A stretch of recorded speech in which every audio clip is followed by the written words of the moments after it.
What is up, you legends? Welcome back to Memes and Markets. Keith, how are you, man?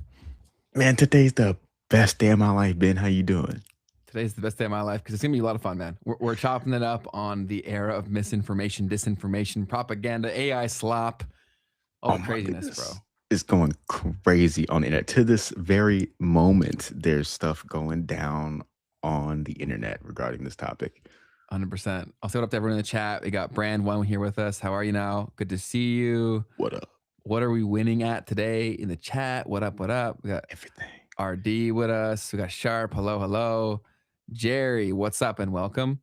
And Dave, always good to see you. Thank all of y'all for tuning in. What up, Dave? Oh, Oliver said first live. What up, Oliver? What up, Oliver? Welcome, welcome, welcome.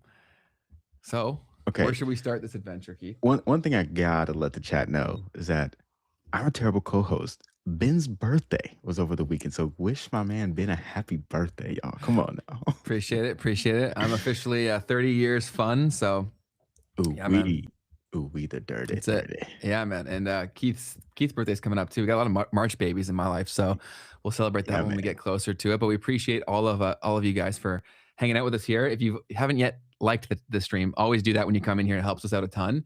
And this is going to be a fun one. Keith, I'll give you the keys.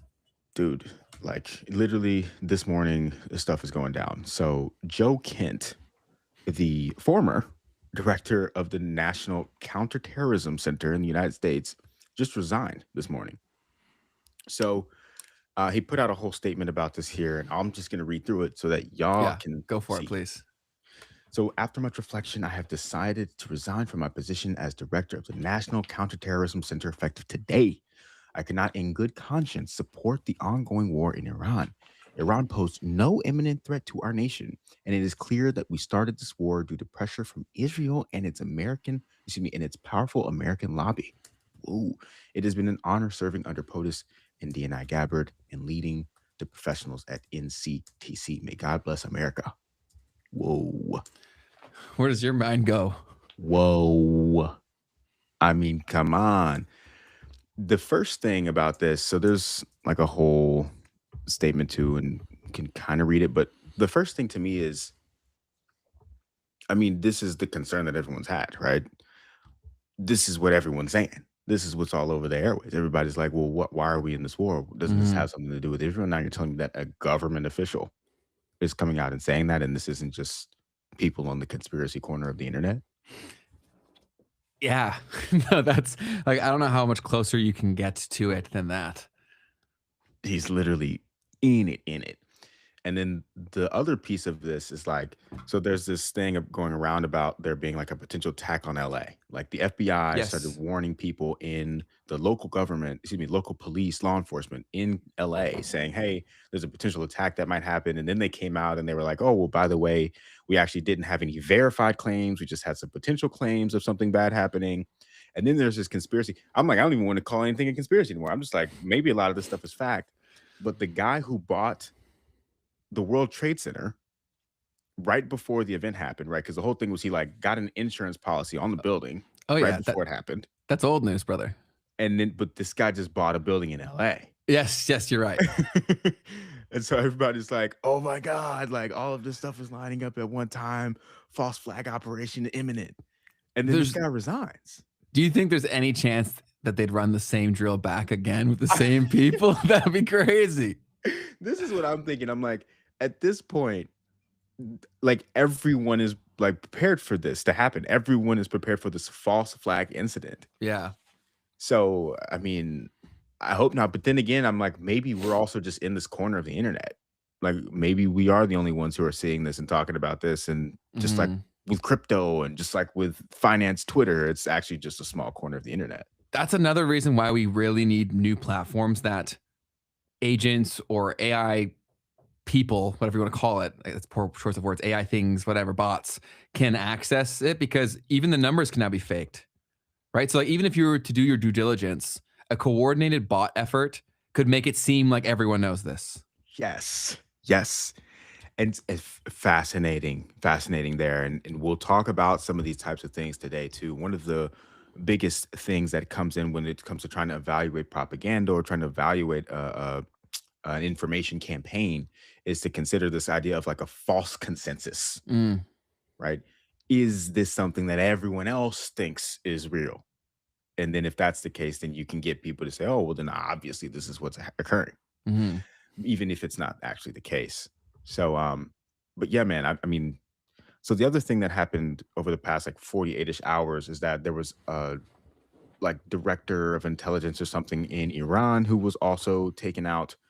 And I haven't been able to verify any of this part, Yeah. but some people were saying that he said he was warning of a false flag attack, of something happening in the US and Iran being blamed for it. Yes. So that's, And no, yeah, because he's some not. people may not know what a false flag is. So Okay, could you yeah. like explain the Yes. concept for people who Yeah, sorry. So you're good?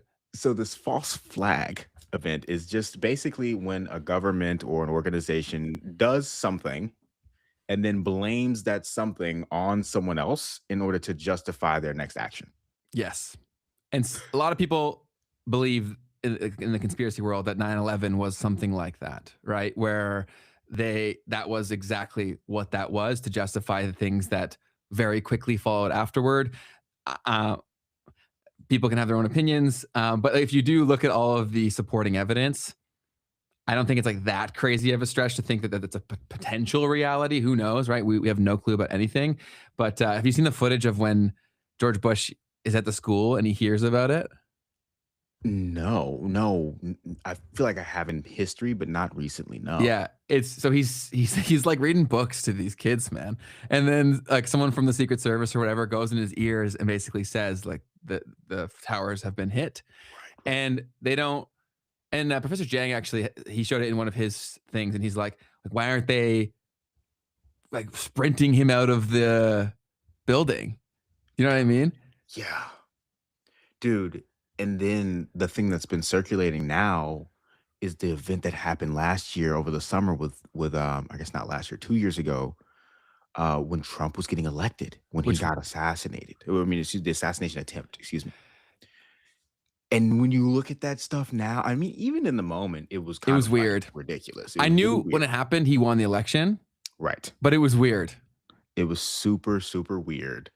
And yeah, and that was the thing was like, active shooter, and they're just gonna let him like say, wait, let me hold up my fists and do a whole thing. Like, bro, like if there's you don't know if there's multiple shooters, you don't know anything at that point in time, right? So Trump's how are you gonna let him crazy, do but that? like I don't think any human being is that crazy. To just stick their head up in the middle of an active Yes. shooter Yeah. situation. Like if this is not a coordinated thing, like chances are this person would either be like highly skilled or like would keep taking shots to make sure that they achieve what they were trying to achieve. So yeah, to stop and have the conviction to be like fight, like that reads like an episode of The Apprentice. Yes. Yes. And then so that also made me think about all this other stuff, right? So Pete Hegseth, SNL has been making a lot of fun of him. Saturday Night Live has been making a ton of fun of Pete Hegseth over the past, I guess, couple of months since even the January situation with Maduro. And I've been going back and watching some of those, and I started thinking Mm, about it. I'm like, when I first saw that he was being appointed as the Department of Defense Secretary at that time, now the Department of War, all of this stuff starts to really like come together, right? So my thing was like, so this dude, I was like, who is this guy? Oh, he worked at like Fox or something mm. like that. Like he's like a news anchor kind of guy. I'm like, how are you gonna put a news anchor in as a Department of Defense head? Like that's wild. There's also a lot of people who feel like he's a little too close with Israel, if I recall correctly. I remember one video of him speaking about everything that's going on there. I try not to get too involved with all that stuff because it seems like like a landmine. Like you can't even research it safely, dude. It's crazy. Yeah. Yeah, there's a bunch of stuff where he's made some statements about like the temple and whatnot. I'm not super familiar with any. I don't know anything about that stuff. We should have some people on. I also want to have like all the arguments on so that people can like smell out Yeah. bullshit. Do you know what I mean? Because Right. that's also whenever people come on here, they're like, oh, like, why would you talk about this? Or why would you have this person on? It's like, that is like such a trapped mindset. That's how we got here. If there's Mhm. conversations you can't have, then there's a reason why you can't have them more often than not. And I think that the market can decide. I think people are a lot smarter than than a lot of people realize. And I do feel like if, especially in a format like this, Mhm. it's really hard to hide in a format like this. Exactly. Like that's why we'll never have on like serious politicians. They will never come on the show. There's no world because they'll be like, Ben's gonna say some crazy shit, and Yeah, like the publicist won't like this. Do you they're know what I gonna be mean? scared of the chat. They're gonna be scared of what the chat has to say, You can't you hide from know? it because Yeah. it'll be so live and rapid that it's like, okay, we know how people are feeling. But you can also bot that too, which is also why we'll have to start putting it on to different modes to Yep. stop that. But Mhm. yeah, it's just insane the level of all this stuff. Dude, yeah, that's so crazy, bro, because like essentially, so like a DDoS denial of service attack is when you like flood someone's server with so much stuff that essentially it just goes down.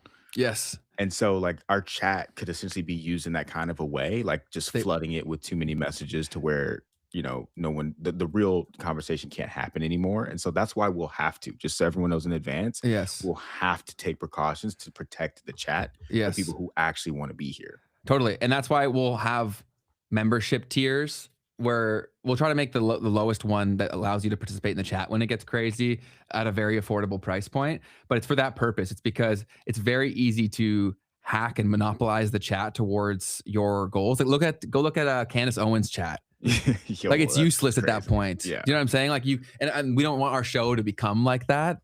I think kind of defeats the purpose. Yeah. And to further illustrate it, denial of service attacks work because the cost to do the attack is so low if you don't have a barrier, right? Exactly. So like Twitter and like all of these like Google, all these big tech companies, what they do is they make it to where you have to like create an account and then you might have to like verify your identity and like Mhm. these are things that these intermediate steps cost more time and E money to do. exactly. Great distinction, right? Yeah. So 100%, like, let's say you wanna spam me with bots. If the bots also have to be a member, like a paid member, that just becomes so much more complex to manage at scale, Yep. and it also is typically slow enough where you can see it. It's obvious, Exactly. right? So the whole point there's a term in propaganda called flooding the zone, where just so much info comes out where it becomes impossible to find the source of truth, and that will happen all across everywhere because their objective is to get you to quit. They don't really care what your opinion is. They just don't want you to have the opinion that you'd probably get to. Fair. Yeah. And then and so when you so yeah, so that concept, when you start to make things financially prohibitive, you've now tipped the incentive scales because now they have to actually evaluate, is this worth it?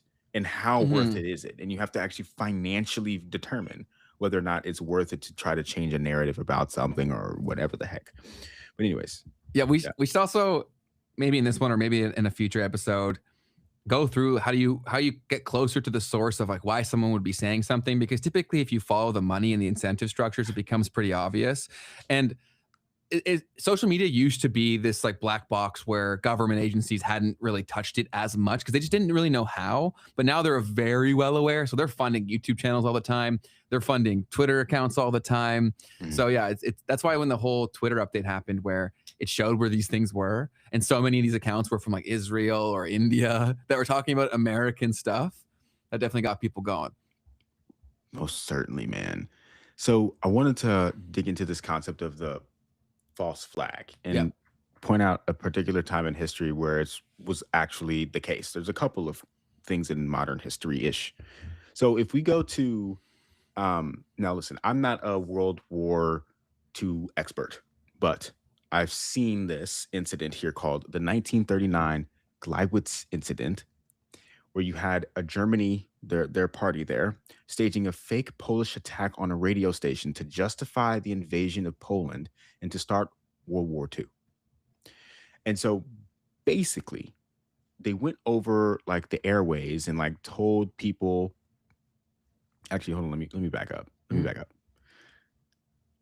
I'm not gonna go in on this one in particular because I haven't done the research on this one, but there are several different incidents that have happened throughout history that are specific, actually proven false flag attacks that have led to wars that have occurred.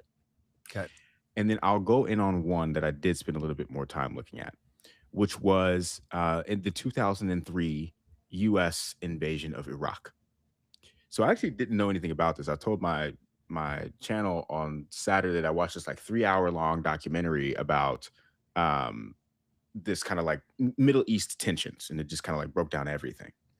And it talked about in the 2003 invasion that the U.S. did, and how there was this whole scandal around weapons of mass destruction. And like now that I'm thinking back to it, I kind of remember like seeing the clips of like Bush talking about weapons of mass destruction and weapons of mass destruction and over and over again, kind of like playing these words in your head. And they were saying that there was chemical, biological, and potentially nuclear weapons that posed an imminent threat in Iraq. And both the US and UK governments were publicly arguing this. And that became the central justification for the 2003 invasion. And I'm going over this, by the way, to just like lay out what does this kind of look like, and also to come back to how can we look out for these things and what could be going on right now as well. Yes. So there was these 1990s inspections, and they found that Iraq had largely dismantled its weapons of mass destruction programs, but intelligence agencies at that time had gaps in visibility. They couldn't see everything that was going on. They relied on secondhand sources and often used low confidence assessments. So Trust me, this bros. type exactly. And uh so what happened was this uncertainty just gradually became presented publicly as near certainty of what they had as weapons of mass destruction. And so what ended up happening here was that there was a UK dossier, I don't know how to actually say that word. And in September 2002, the UK government released this document claiming that Iraq could deploy chemical or biological weapons within 45 minutes. And this became one of the most powerful media talking points. But what actually happened is that there was a claim from a single unverified source. It likely referred to just battlefield ammunitions, not strategic weapons. And it was presented without sufficient context. Let's remember that word, without the context. We'll come back to this and like how these things are actually crafted later. And then later investigations found that this was overstated and misleading, even if not outright fabricated. And so the US also went to the UN and like tried to make a case for why it was okay for them to go into Iraq.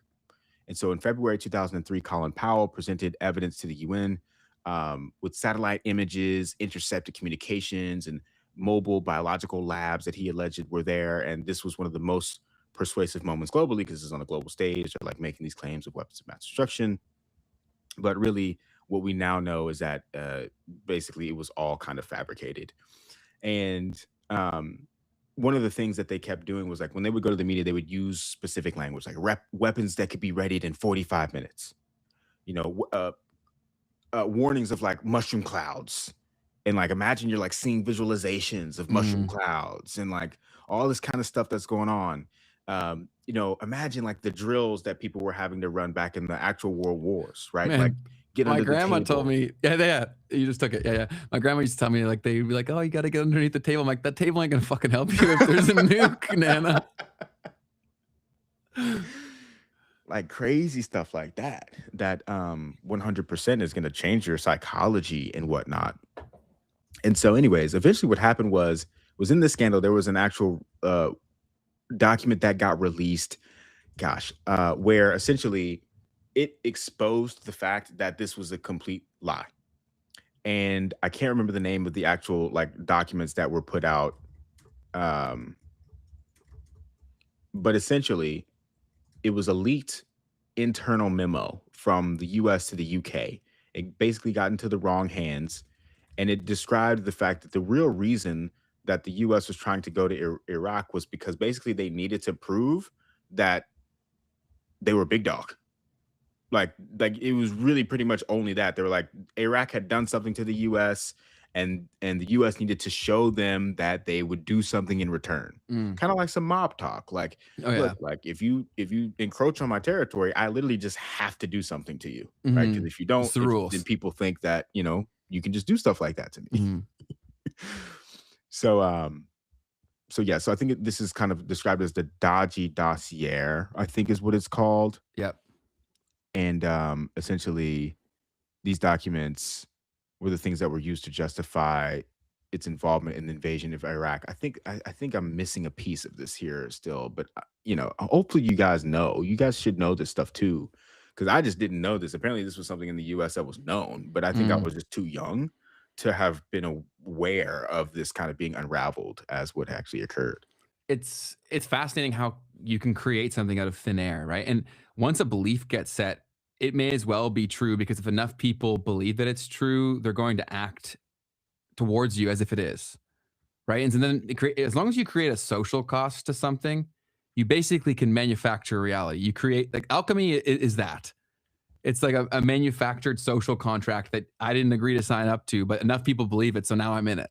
Right. And there's Yeah. that's all over the place, man. Like all of the like so many people get offended by so much shit and it drives me fucking mental, dude. Because that's all by design. Like all of the splitting amongst like racial shit, like Mhm. all of these different pockets are just so that like, we don't realize what's going on. It's like, oh yeah, no, he's the root of your problem or she's the root of your problem. It's like, no, motherfucker, look up. Like they're the root of our problem, the people who are running the entire system. But as long as they can say this thing, and another thing they do all the time is that they will manufacture the belief of something by saying it way before it happens so that they can say, like, we knew this was coming. It's like, did you know it was coming or did you know you were going to do it? Mm, Do you know what I'm saying? Like, mm. they always be like, they're planting seeds all the time. And the great thing about the internet now is that you can go back and see where they did this. And then it depends on your lens. Like, how much credit do you want to give these people? Is that a happy coincidence? Did they really know it was coming? Or did they actually like fully know it was coming because it was planned? Fair, man. Yeah. When we look back at this moment right here and what's happening in Iran and back in history, it's going to be very interesting to see because every single day there's so much new information that's coming out that's making it very clear that people are lying. Oh, dude, I every time I go on Twitter, I just assume everything is bullshit. It sucks, man, because it's just like you can only use critical thinking skills. I had somebody, well, because everyone's like going hard against Professor Zhang right now, Yeah, right? It's it's kind like, of oh like, man, hella coordinated effort right now. Like people are going ham. But also, we talked about this before.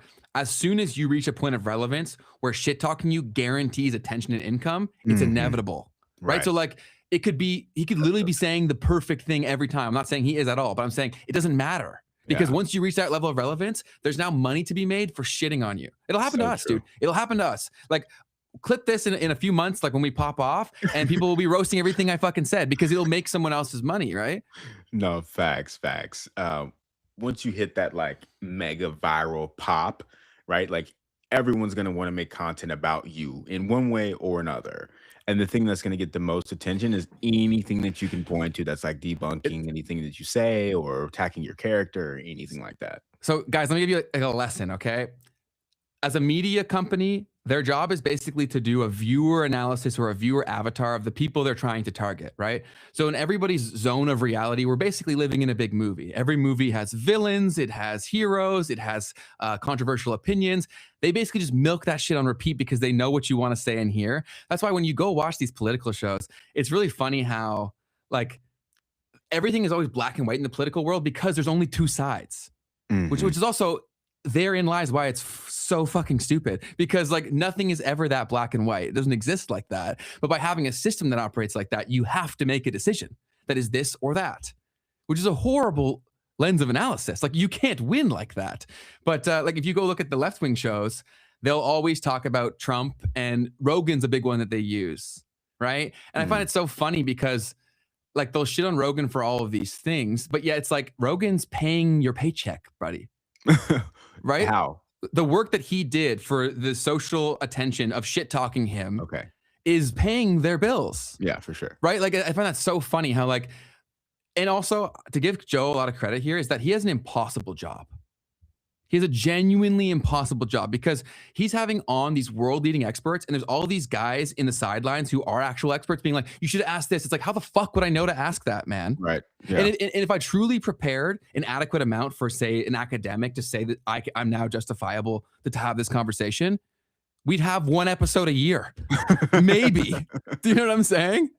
Yeah. Right. Facts. So I think what we want to do is like, we'll fuck up. We'll have people on who maybe we shouldn't have had or whatever. But then it's like, okay, now where's the counterbalance? I think one thing that Joe could do better is he doesn't really have on people he disagrees with that often. Fair. Like occasionally he will, right? But there's a lot of times where it seems like there's some pretty good arguments to the contrary of what his guests have said, and they just move on. Yeah. And I guess, how many of those people want to go on. I mean, but we saw it with the presidential election too, where I'm pretty sure he invited Kamala Harris, but she didn't. She couldn't go on there, dude. A 3-hour format with her? Yeah. She talks in circles. Yeah. That was an interesting time in history there with her campaign and the whole thing that was thrown together really fast. But anyways, what was I going to say? So the other thing that you talked about with the Joe Rogan thing is like people always come out and debunk him. But so we're going to break down. There's this guy named Chase Hughes, who some of you probably are familiar with, and Ben, I know that you I love him. Yeah. And he is like he's like a master of manipulation. I don't even know how else to describe him. He's written books about this. He trains intelligence officers and things of this nature around like information warfares, as well as just manipulation in general. And so one of the things that he talks about, and we'll do his whole kind of breakdown of some of propaganda and looking at that in a minute. But a big piece of it is, well, it's multiple things that you've mentioned already as we've gotten going. And I kind of just forgot what the thing that you just said was, the counterpoint. When you need to silence something instead of actually responding to it, then whatever it is that you're saying, okay, if you need to silence an idea for yours to work, if you need to silence someone else for your idea to work, then your idea is not a good idea, is what he says. Yeah, it's not a free market force. Exactly. Because it's like other people can respond, other people can think. So if the idea is so good or so bad, then let other people say it. Yeah, yeah, exactly. That's a symptom of insecurity. If you can't allow the other person to say their opinion out loud. And the thing is, like, our society has been trained so far to like people just default go to the extremes. Like, what are you trying to say? This didn't happen. It's like, no, man. Like the irony of this is that this is exactly the problem we're discussing, but people don't realize they're in it. 100%, man. So let's move into a little bit of what's actually been going on over the past week. So there's this rumor going on that Benjamin Netanyahu is gone. Okay. And so this right here is a fascinating thing that's happening. There's been like all of these different posts that have happened. So just general breakdown of what's occurred. There was rumors because Netanyahu did not show up to a security briefing in Israel that he's not there, right? He's gone. Some people said that he had fled to Germany. I think there's some kind of like the official narrative is that that's not the case. He has not fled to Germany. But at the same time, why Germany? I don't know. There's something that happened with that. I think there was like a flight tracker that someone said that like he ended up there. And so then basically Israel put out like a press statement from him. And then the video was like kind of funky, and there was like some optical illusion with his hands, and it looked like he had 6 or 7 fingers. And but you don't think they did that on purpose? That Israel did that on purpose, or whoever distributed that video 100% did that on purpose. Why? We're talking about it. Why would we need to be talking about him? Flooding the zone, right? Because if there the amount of people like. Okay, so where did that video come from? Do we know the original source? It came from their accounts. Okay, so the kings and queens of controlling the messaging don't have people checking if there's 6 fingers in the video. Okay, so this is crazy. So this is going to be an interesting try to break down what's actually going on then. Because listen, so that happened. People are freaking out.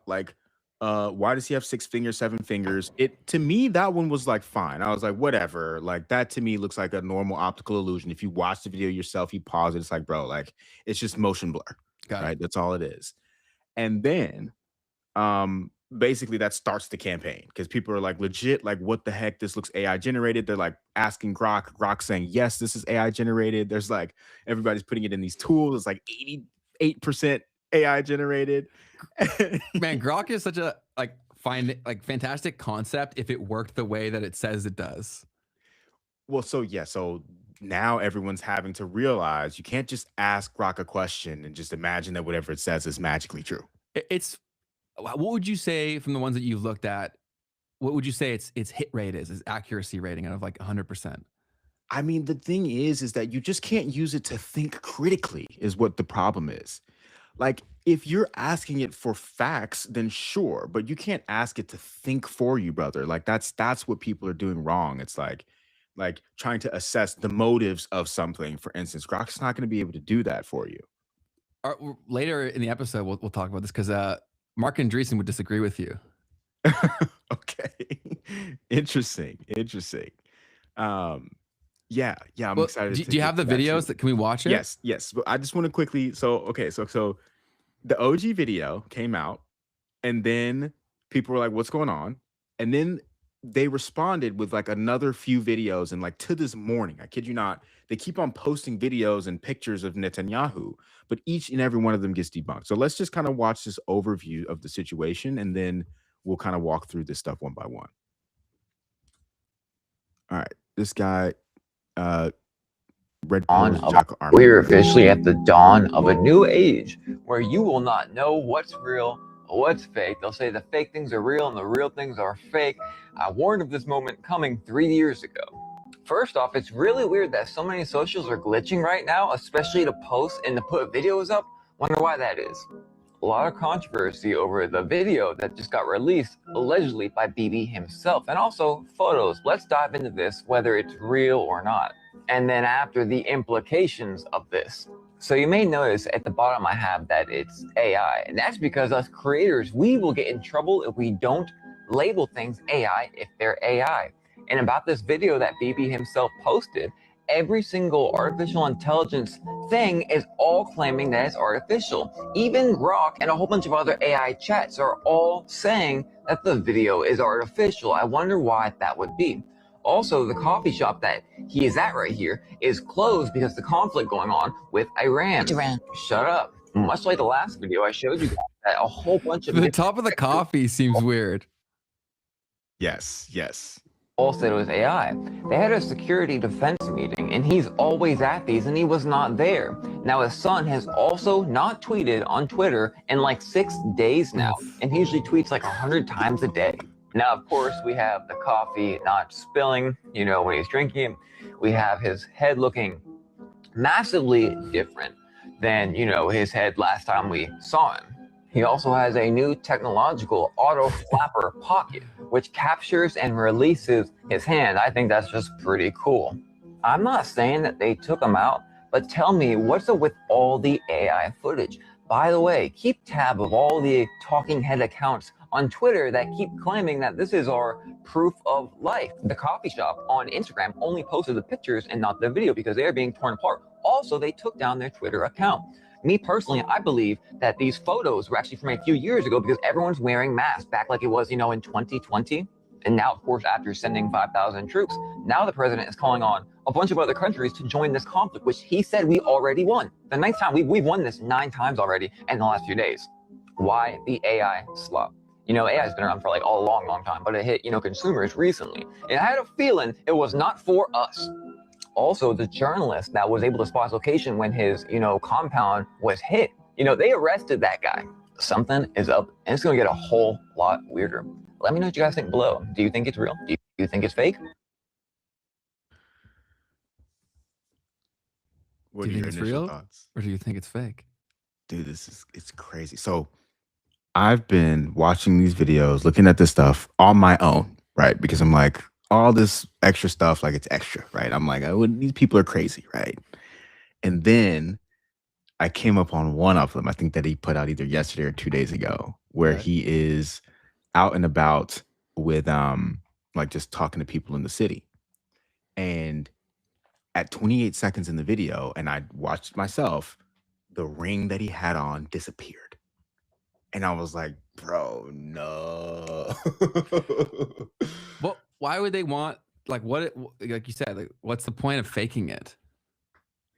So this is the interesting piece, right? So like he said in this video, there was a journalist apparently that was arrested right after he showed the bombing of Bibi's house or whatever.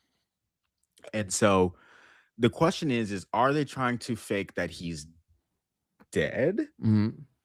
Or rather, are they trying to fake that he's still alive and not dead? Is what everyone thinks. But maybe the 4D chess move is that they want us to think that he's dead, but he's really alive. Yeah, it's exhausting, man. Yeah. So let me actually kind of walk through some of these videos real quick so people know what happened. So this is the OG that was released after Netanyahu was purportedly not at a security briefing. And so he does this video, and then during the video, there's like a moment where, like, I don't know the exact moment, but his hand turns into where it's looking like there's 6 or 7 fingers. So then everyone starts going on about that. And we can see maybe some of the viewed tweets here. And then, okay, so I'll show you some of the memes as well, because this stuff was hilarious. So here's the illusion that happened. The optical illusion is what we're calling it now. Right? Because it looks like he has 6 fingers here, but I'm looking at that. I'm like, it doesn't look like he has 6 fingers to me. It looks like he has 5 fingers. 1, 2, 3, 4, 5.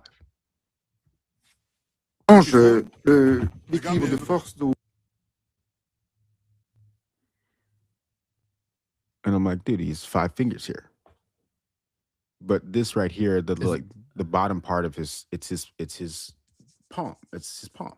Everybody relax. So it looks weird to me, man. So when I saw that, I was like, come on, guys, everybody relax, get out of here. But then there was some like really funny memes that came out. That was the first thing that I saw was the meme. So I didn't even know what was going on. And I saw this right here. We must now stand united and strong in this fight for peace and democracy. And 7, beware of false claims and fake news. They are everywhere.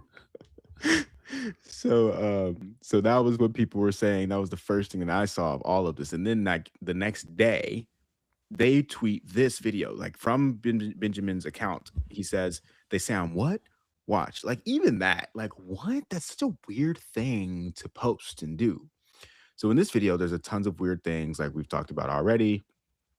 The foam on the cup, the overflowing of the coffee. Apparently this place is closed as well because of the strikes. It was another thing that people are pointing out.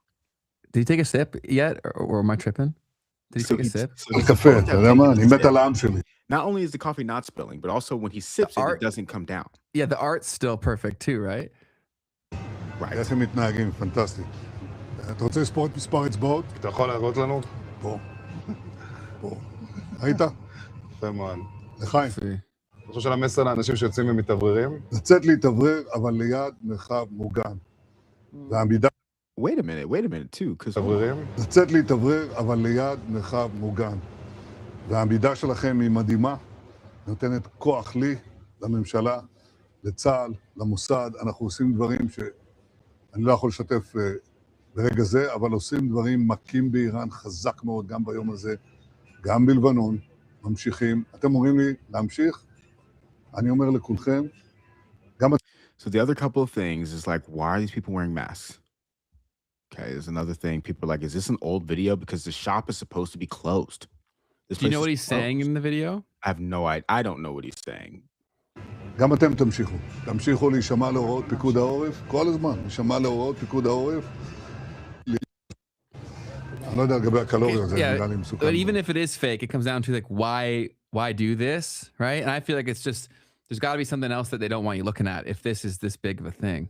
Facts. And then so Ben also, like, it's really not that hard to try to verify if he's alive or not. Like, so why are they struggling so hard to actually prove that he's alive? It would not be difficult. You hold a press conference, you do a live video, whatever. I get the live video piece because technically that would potentially be a security risk, right? Mm. Like, where is he? Like, obviously that's not a good idea. Yeah. But the other piece is just like, just hold a press conference, like show up to the security meetings. Like, why is he not in public? So anyway, so then they kept going and they were like, all right, So this one was on the 16th, which is yesterday. They posted this video yesterday trying to prove that he's alive. Once again, people are wearing masks. I guess this is kind of just what's happening. They're trying to keep some consistencies around that. But this video actually, Ben, was where I was like, wait a minute. Oh, snap. Like, look at this. His ring just disappeared. Go. Can I see again? I don't know how to let me see if I can find a way to zoom in. Like, did that zoom in at least when you see? Yeah, I can see it's tighter, but I didn't see. I wasn't paying attention to his ring beforehand. Right. So hold on. This shit's ridiculous, man. It's crazy, bro. So he's got a ring there. Show me your ring, dude.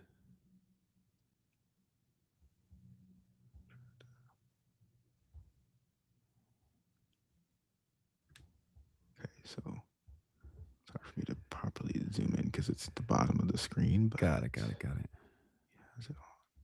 You can kind of see it at the bottom there. Ring on. Yeah. Okay. I do see it. See it. That's pretty clear there.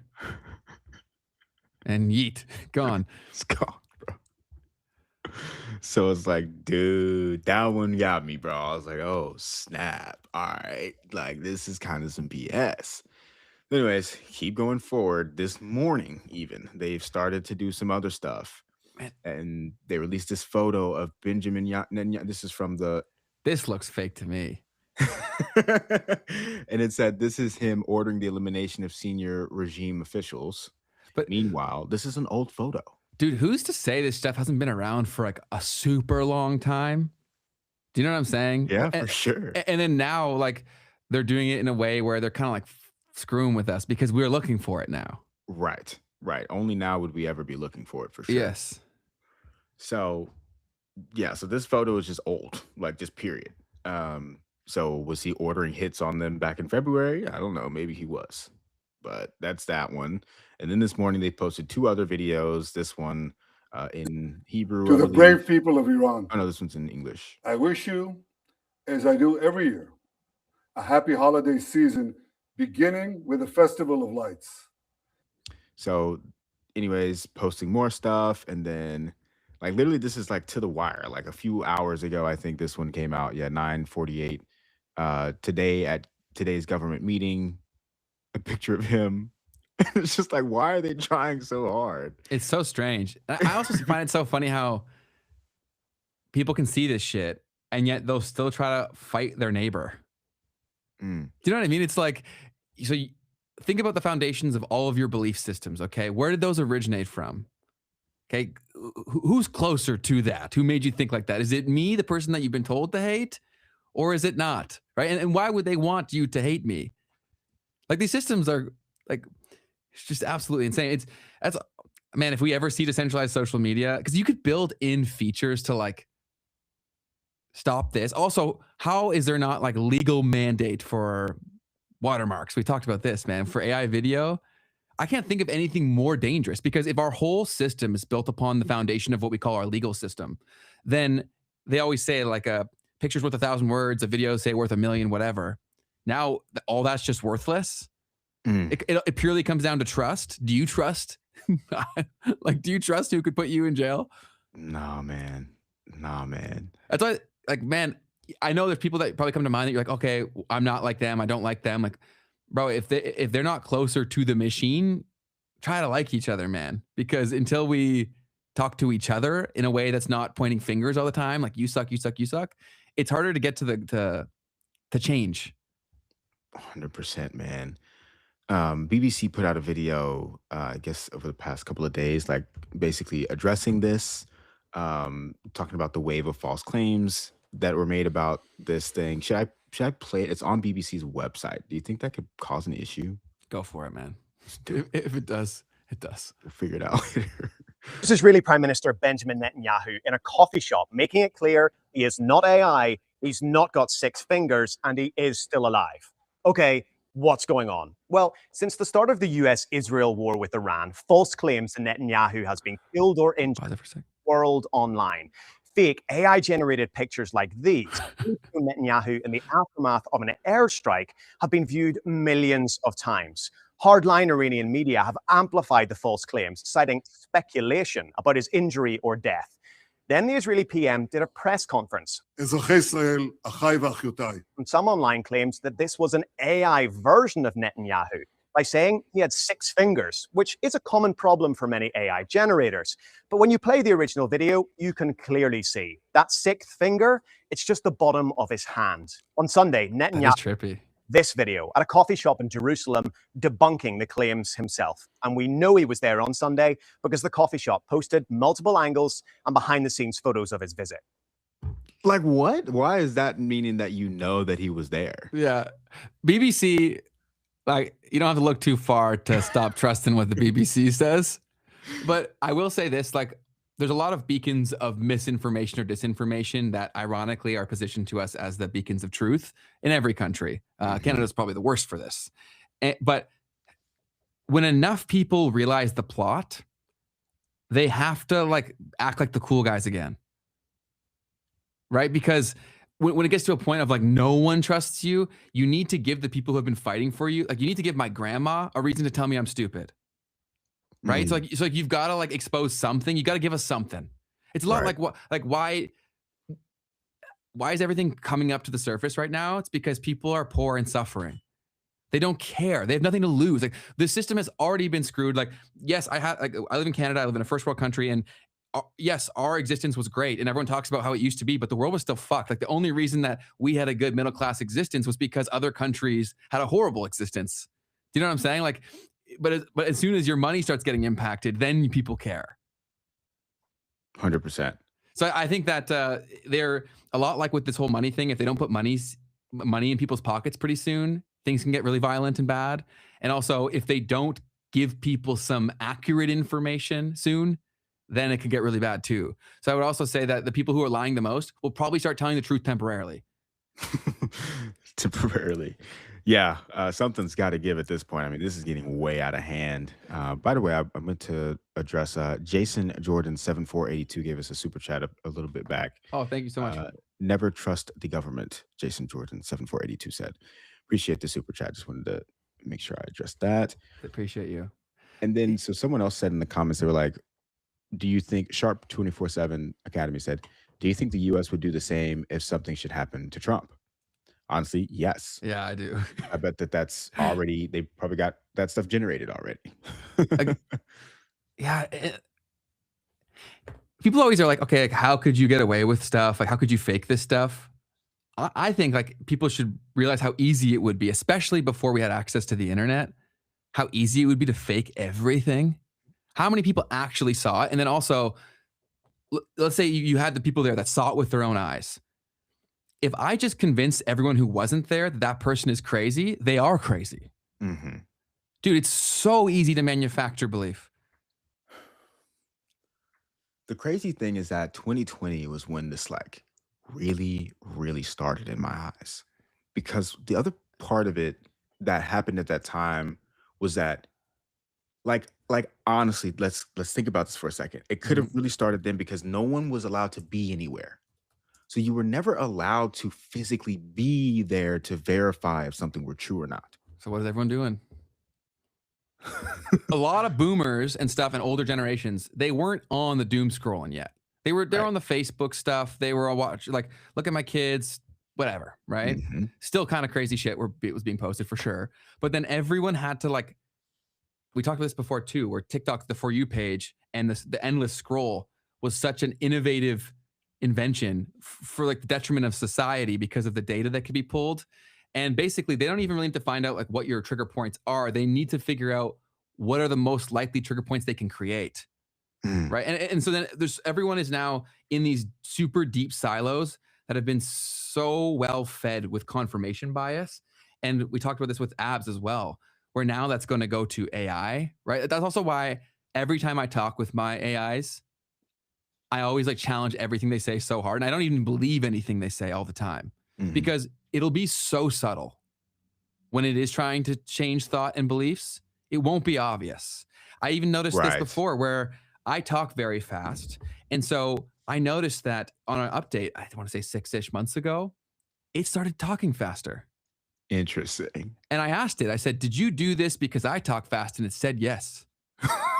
Snap.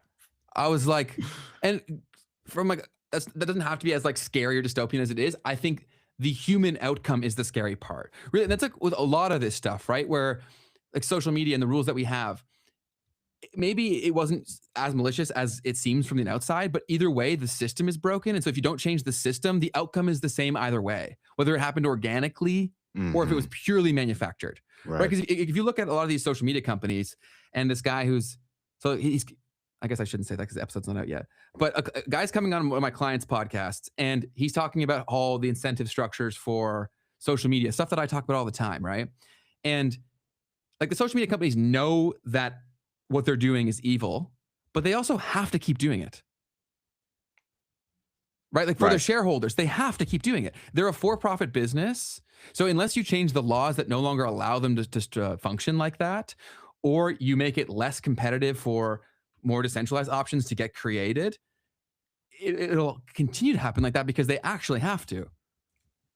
It's a dollars and cents equation, right? It's like the whole YouTube adpocalypse things that I've talked about before, where they got, that's also why, like, until you, like, centralized money is the root of all power, because I don't need to control you if I control your access to capital, right? So for YouTube, prime example, they're like, okay, we want to let people say what they want to say, but then a bunch of really big advertisers, I think it was in like 2016, 2018, they basically said, we're pulling all of your ad dollars away from you. And so then in a state of panic, they're like, okay, we'll change all of our rules. We'll change all of our rules. And then they took away the money to be made from everybody who was below 4,000 watch hours and 1,000 subscribers, right? That's a really shitty move from YouTube, because how many people will never reach that, but have made them thousands or tens of thousands of dollars, right? So the pressure doesn't even need to be direct. If I can control your access to capital and then your shareholders' capital, then your shareholders will do the work for me. That's what most of this whole system is that we operate in. They don't, like, the people who are running the shit, they don't ever need to touch you because we'll do it to each other. That's why it's like so perfectly designed, man. No doubt about it. There's this, I looked up the quote because I knew that there would probably be something around it that's just like not true. So I looked it up first. Yeah. And there's this false quote that says, permit me to issue and control the money of a nation, and I care not who makes its laws. So that's not real. It's not real, but the concept still goes. I mean, someone came up with the quote. The question is who it was attributed to, whether or not that was true. And it was an old central banker. Well, right. A lot of people are dissecting the Epstein files, and like I haven't gotten into that because I wouldn't want to read all of it, but we should have on someone who has dug through that a lot more, because there was one exchange between Epstein and a Rothschild that was like super interesting to see, especially from like direct from the source, where she's basically saying like, oh, that's a pure conspiracy theory thing. It's like, yeah, obviously you'd say that. You know what I mean?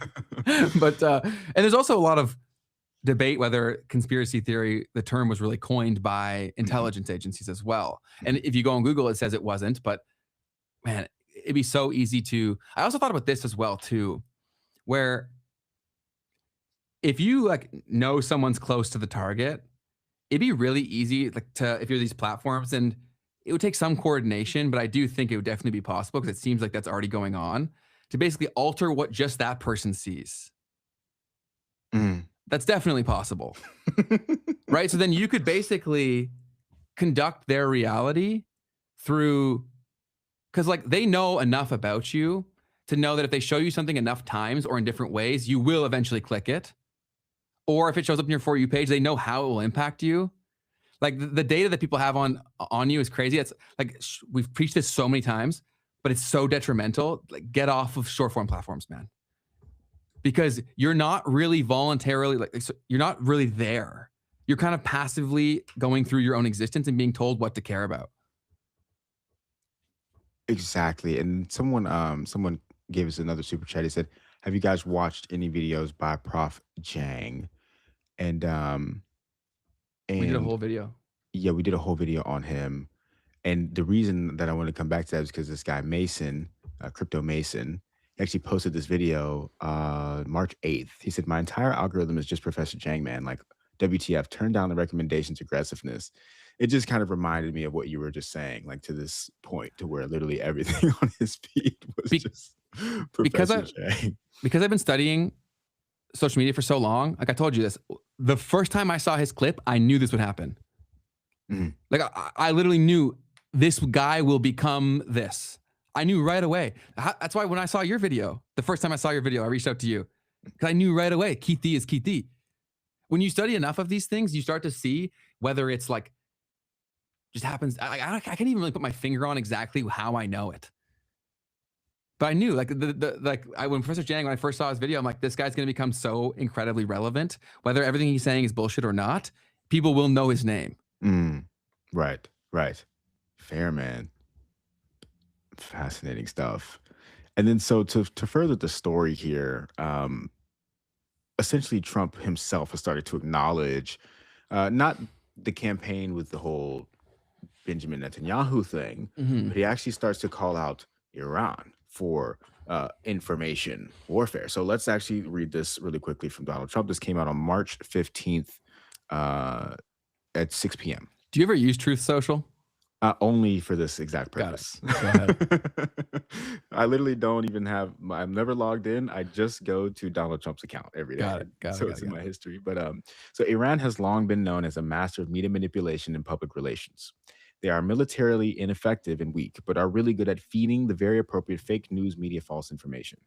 Now AI has become another disinformation weapon that Iran uses quite well, considering they are being annihilated by the day.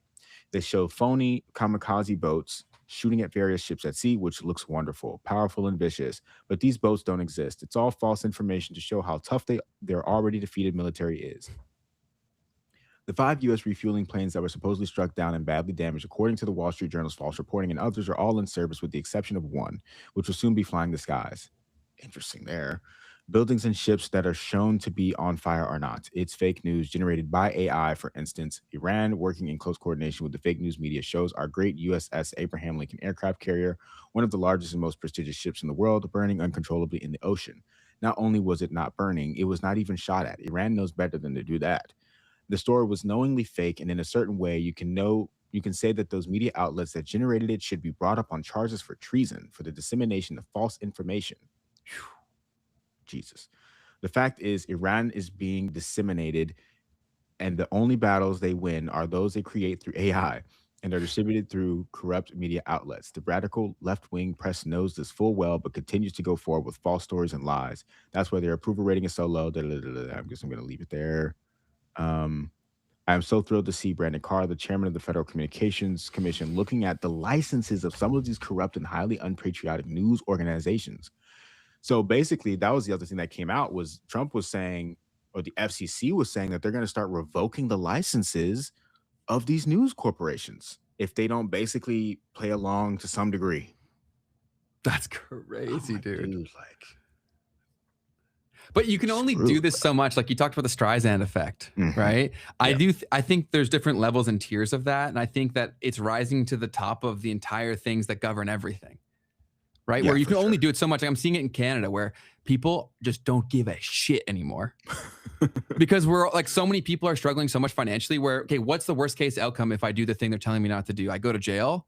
How is that too dissimilar from my current existence? I go outside, it's minus fucking 20. Everything costs so much money. I can't afford a house. Like, really, what's the difference here? And also, like, if enough people talk, they'll all be like, whatever, man, let's go hang out in jail. Like, you know what I'm saying? Like, and you can't put everybody in jail. And I'm not saying anybody should break any laws. Don't do any of that. But I'm already seeing it get to that place where people just don't give a shit.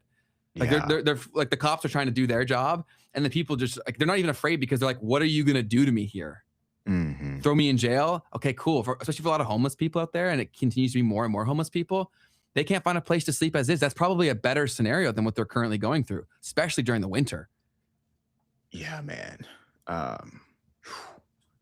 Crazy stuff. And so there was actually some things that I noticed in this truth post here that, as I've listened to Chase Hughes and watched some of his stuff, it's kind of also triggering to me. So he said something about like how there was a specific thing that he pointed out that was fake. He was like, he says all of it's fake, right? And then he says specifically, he points out the USS Abraham Lincoln being shot at as being fake.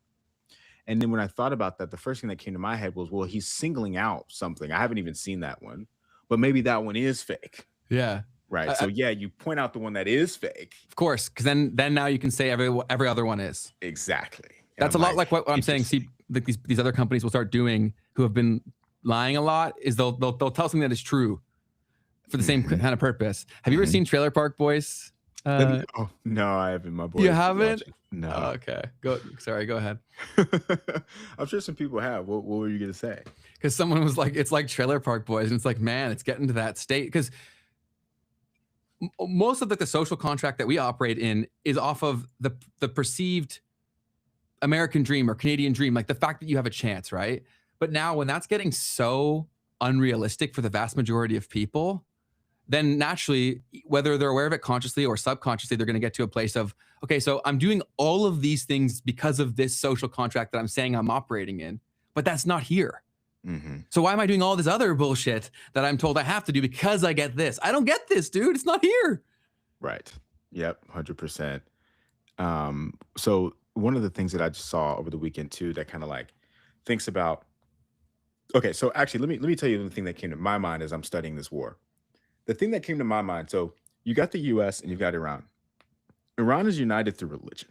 Okay. Like a big part of this is that they are of some of them are of the Shia Muslim religion. And in the Shia belief, from what I've understood, really just watching Shang and like some other stuff like that, is that they believe in martyrdom. Right. So this ability to like to die for their beliefs. Yes. And so you got 90 million people in the country. I don't think they're all Shia, but just imagine that, right?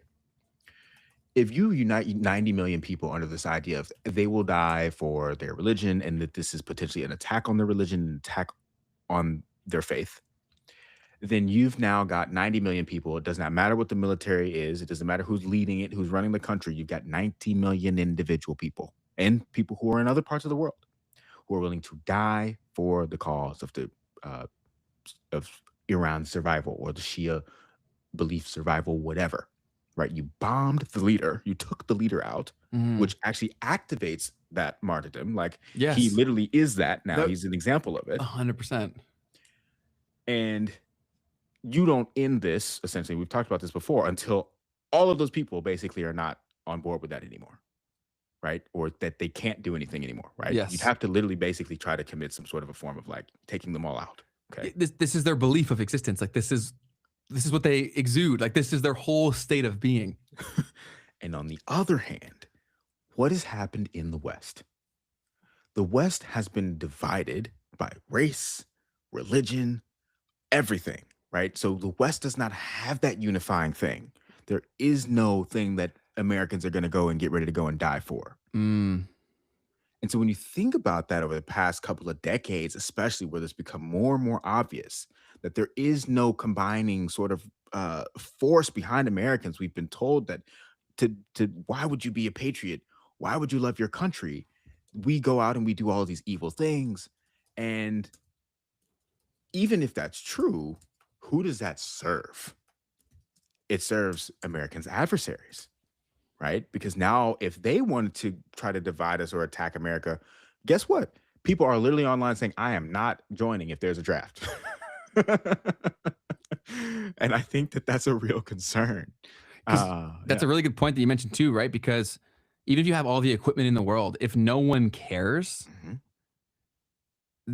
that's why like they need AI powered soldiers, because yes, I may have all the equipment, but if I know the guy across from me that I'm supposed to kill doesn't want to be like I know too much, like it's hard to just hoorah, you know what I mean, and just shoot.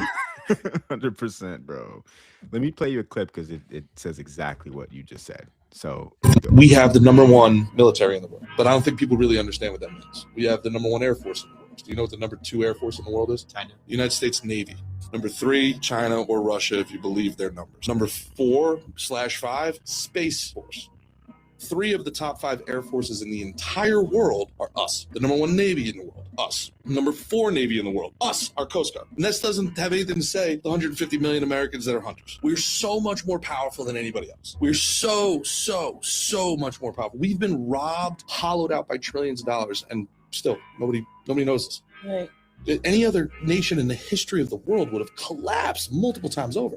What our enemies, and this is just what I think, our enemies figured out that they can't beat us in traditional military matters. There's something called fifth generation warfare. It's psychological warfare. It's about depression and demoralization. Turn your children against their parents, turn the women against the men, turn the races against each other, and then allow moral decay to happen, where all of us should be together and just marveling at this incredible society that we've built. Go on TV, go online. It's civil war, blacks and whites, men and women, gays and straights. Then come out here into the real world. Right. Is any of that? Do you see any of it? Have you been in a restaurant? It's nonstop diversity. Everybody's chill. Everybody's cool.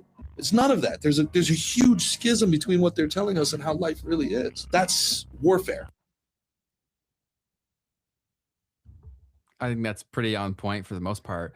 And the military thing that you guys have built up, it's also like a tax on the American people as well, with all the money that gets spent there, because that's how the whole system operates, right? Is that the amount of money that you guys spend on military is just astronomical. And when you guys are printing the world's global money supply, like that's just insane to think about. How like there's a tax on my income to fight wars that I don't want to participate in and never wanted in the first place, to keep the whole thing going. Yep, no doubt about it. Yeah. And the division thing is crazy, man. Like, that's why if someone triggers you, like, I remember being like a kid and like no one triggered each other, like, unless it was about the action, right? It wasn't the individual or the individual's beliefs. It was how you responded to, like, this thing happened. It feels bad. I feel bad, right? But when that gets trained over time through deliberate media and exposure to things, if like someone's existence pisses you off, someone put that there. Mm. Do you know what I mean? Mm-hmm. And that's everywhere. And the politics are just the latest flavor of it, because especially like you said, during the lockdowns, those were the things that were talked about the most. Those were the voices that we got to see because they were the only ones allowed out of their house to be filming shit. Right. So naturally that became the latest division thing. And in my country, it's so divided, like the liberals and the conservative party is what it's called here. And freaking Carney's like getting people to switch teams too. I told you that briefly. Yeah. Where in Canada, it's absolutely insane. You can just switch teams. Like the political party. Yeah, it's called crossing the aisle, I believe, where you can just decide, even though everyone voted you under the expectation and assumption that you were with this cause, you can just randomly say, sorry guys, I'm going over here. What the fuck? That's crazy, dude. So then, like, you really think that it wouldn't take a bit of persuading to make almost any, like, these people went to be politicians. They got a price. Right. Do you know what I'm saying? Like, why did they go do this? Oh, snap. Yeah. Oof. So that kind of brings me to one of the things that I wanted to bring up today from Marjorie Taylor Greene, who was a Congress member. I've heard her name a bunch. The United States. Yeah, you've heard her name a ton. She just recently kind of took a step back. Basically, it's kind of a long clip, but essentially what she says in here is like, I'll just read the tweet itself. The files gave us a glimpse of both sides of the aisle, and they are largely controlled by the same wealthy cabal. There's very much an agenda in place, and they are controlling industries and controlling donors no matter who's in charge. They fund military industrial complex, they fund big pharma, they give out the government contracts, no matter which party is in charge. You cannot vote your way out of this. There's only a few that are actually representing their district and actually trying to do the right thing. And those are the people that the entire Washington establishment destroys. So she basically in here also mocks herself for like thinking that she would be able to go in and that not happen to her. I saw that clip. Yeah. Yeah. And I think she's right. And I also think that I think that a lot of systems will change because they'll have to decide. It'll probably all be coordinated, but like there will be a new system eventually, because how do you see any of these problems getting solved with how currently things go?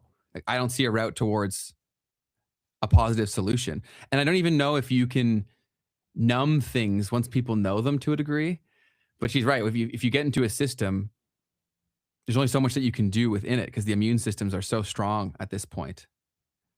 And they're all in the same schools. They all go to the same parties. They all grew up in the same places, right? During the TV station and show, when the political theater is running, yeah, of course they claim to hate each other. But the Epstein files showed, like she said, it's both sides. Politics is horseshit. Politics is like complete and utter horseshit. It sucks, man.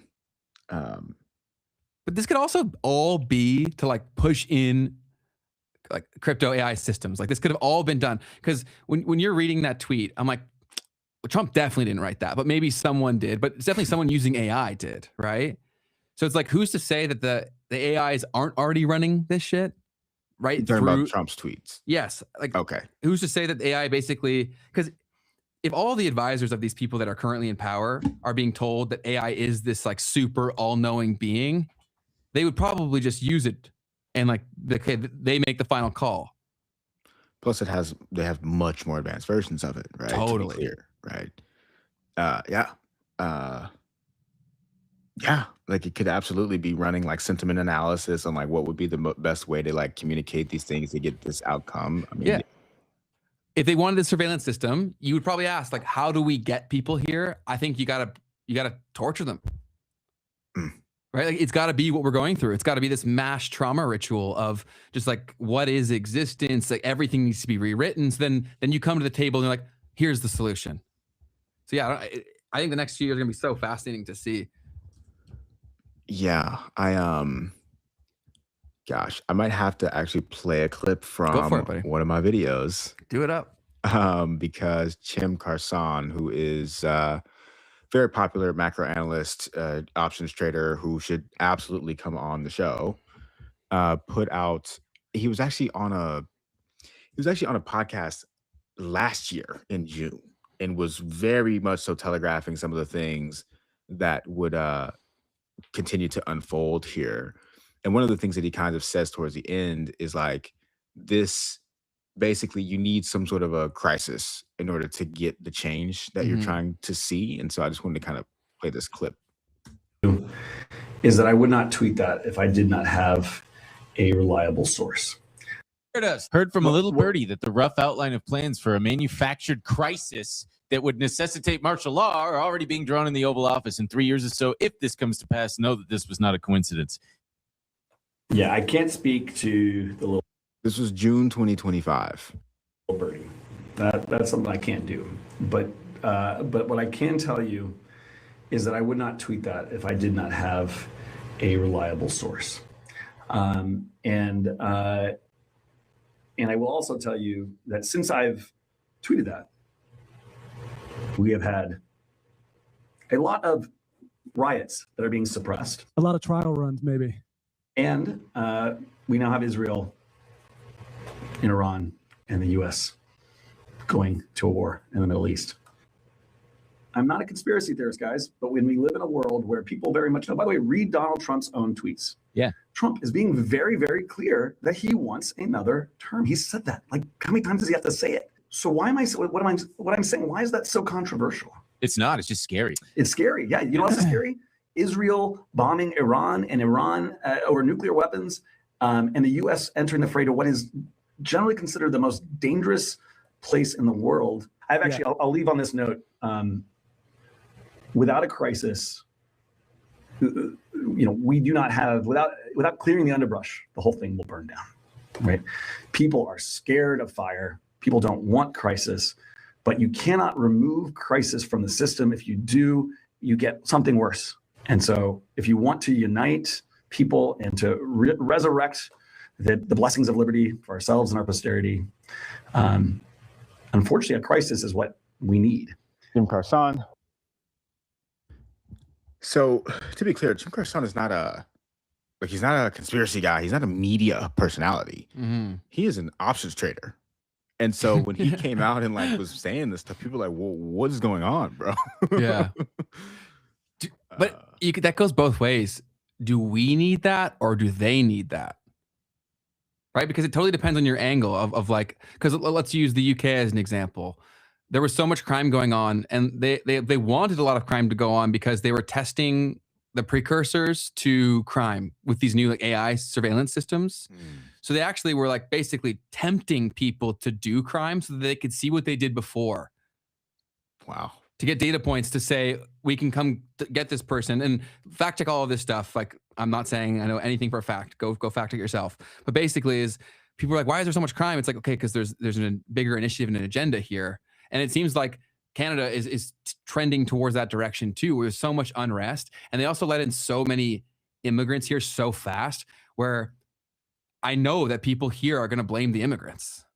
Mm. And then that's going to cause fights that perfectly like we talked about here with these division mechanisms are so powerful because the average person, like I think about almost everyone I know in this country, they don't have time to to know the real story or get close to real story. Like none of us have it, but like, so whenever you get to a place where this logically makes sense and other people are agreeing with me, I'm going to go do it. Right. So I already see a lot of that where people are very like anti-immigration here now because of how much more the whole country is suffering. And I think that it could get messy if things aren't fixed pretty quickly here in particular, because there's already clear different groups. We have the politics, but we also have the, were you from here or were you not? Which is ridiculous because none of us are from here, but whatever. Crazy stuff, man. Crazy stuff. So here we are, right? To the point to where the FCC has started to say in the United States, if you don't follow let me actually find exactly what happened because I don't want to overstate it.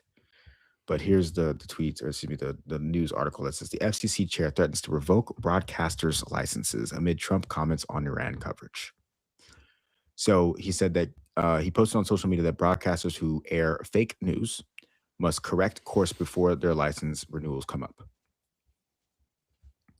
So in general, we're living through honestly crazy times here where the media is potentially going to have to, I mean, I don't know, adjust, course correct in whatever way that may really mean. And I don't know, this is just super fascinating. We've already seen the White House kick reporters out of the White House being able to come in and like do their reporting. They've said you can't come because of the questions that they were asking and stuff like that. And so we're seeing a massive crackdown on one of the major pieces of the American Constitution, being the freedom of speech. Totally, man. And because with how gray fake news becomes, you could do, like, let's say someone wanted to take your license away and you were trying to do everything by the book properly with enough coordinated effort and like you could probably manufacture someone spewing fake news thinking it's real. Right? What would that look like? So like there's like rules to journalism that people used to follow to validate the sources and stick with a code of ethics, right? Now, with how fast the news moves, you could even follow a lot of those. And if the other people who were like feeding you these things were in on it to a degree, you could push out fake news that you fully thought you had vetted and was real. Right. And then at that point, now if they can prove that you lied, even though you didn't know you were lying, then now you're pushing fake news and you lose your license. Right. Yeah. Yep. I remember something happening with Reuters that was like that a few years ago. I forgot exactly what the story was about, but it was just like clearly like there were multiple sources that they had that had told a false story, and it like moved the markets or something too. And so they were like getting in trouble for it, but it was just like, yo, like we had multiple sources and they all were wrong. And so, yeah, it's all crazy, man. It is. It's absolutely insane. And what am I going to say here? Someone said, how do you guys remain positive when everything seems negative and stacked against the common man? Hope. I think that a few things that I hold my attention towards is that I think a lot of times people have felt like this throughout history, and we're still here as a species. So that's one thing that I have. Two, I also think that the technology thing that scares us the most is also the thing that could potentially liberate us if we knew enough about it and it gets adopted the right way. That's really why, like, all these things that are happening now, if you were really paying attention, they were pretty predictable. And so then as soon as you realize that's coming down the line, you start researching things. Usually takes you back to money, and then it takes you to crypto. So realistically, like, crypto is one of the things that I hold as like, oh, maybe this will work out kind of deal. And then I also just try to obsess over what I can control. And I still know that everyone who is in my life, I love them, they love me. And that's what I try to focus on. How about you, Keith? Love it, man. No, I mean, I think that both of those things are perfect. Being, what can we really do?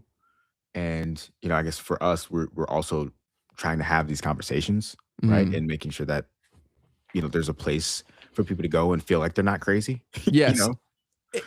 I also think that don't play the helpless game too, because if they get you there, then it's over. You're right. It is over, right? But and also catch yourself with the things that we're talking about here. If there's someone that like shares a point and then you instantly attack them, catch that in yourself. Because until we break that cycle, it's just so easy to manipulate us. 100%. Because there aren't that many of those big like words or topics or silos that if you are a propagandist in the background trying to make people hate each other, it's not even that difficult, especially if you control the messaging platforms. For sure, man. So I think it's about knowing enough about enough and like knowing what is worth fighting for and just ignoring all the things that aren't in alignment with that you know can't get us closer to that, like not getting lost in the division, the hate, the violence, all that crap. Just saying there are tools here, rationally, calmly being like, why aren't we exploring these? The chances are the people who could potentially put this into place, they don't even know they exist.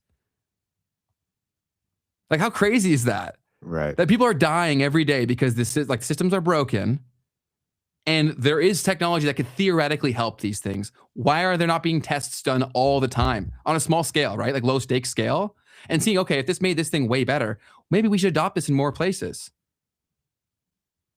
Yeah. No doubt. Put your hand up to the screen and show you're not AI. Should I show you my 6 fingers?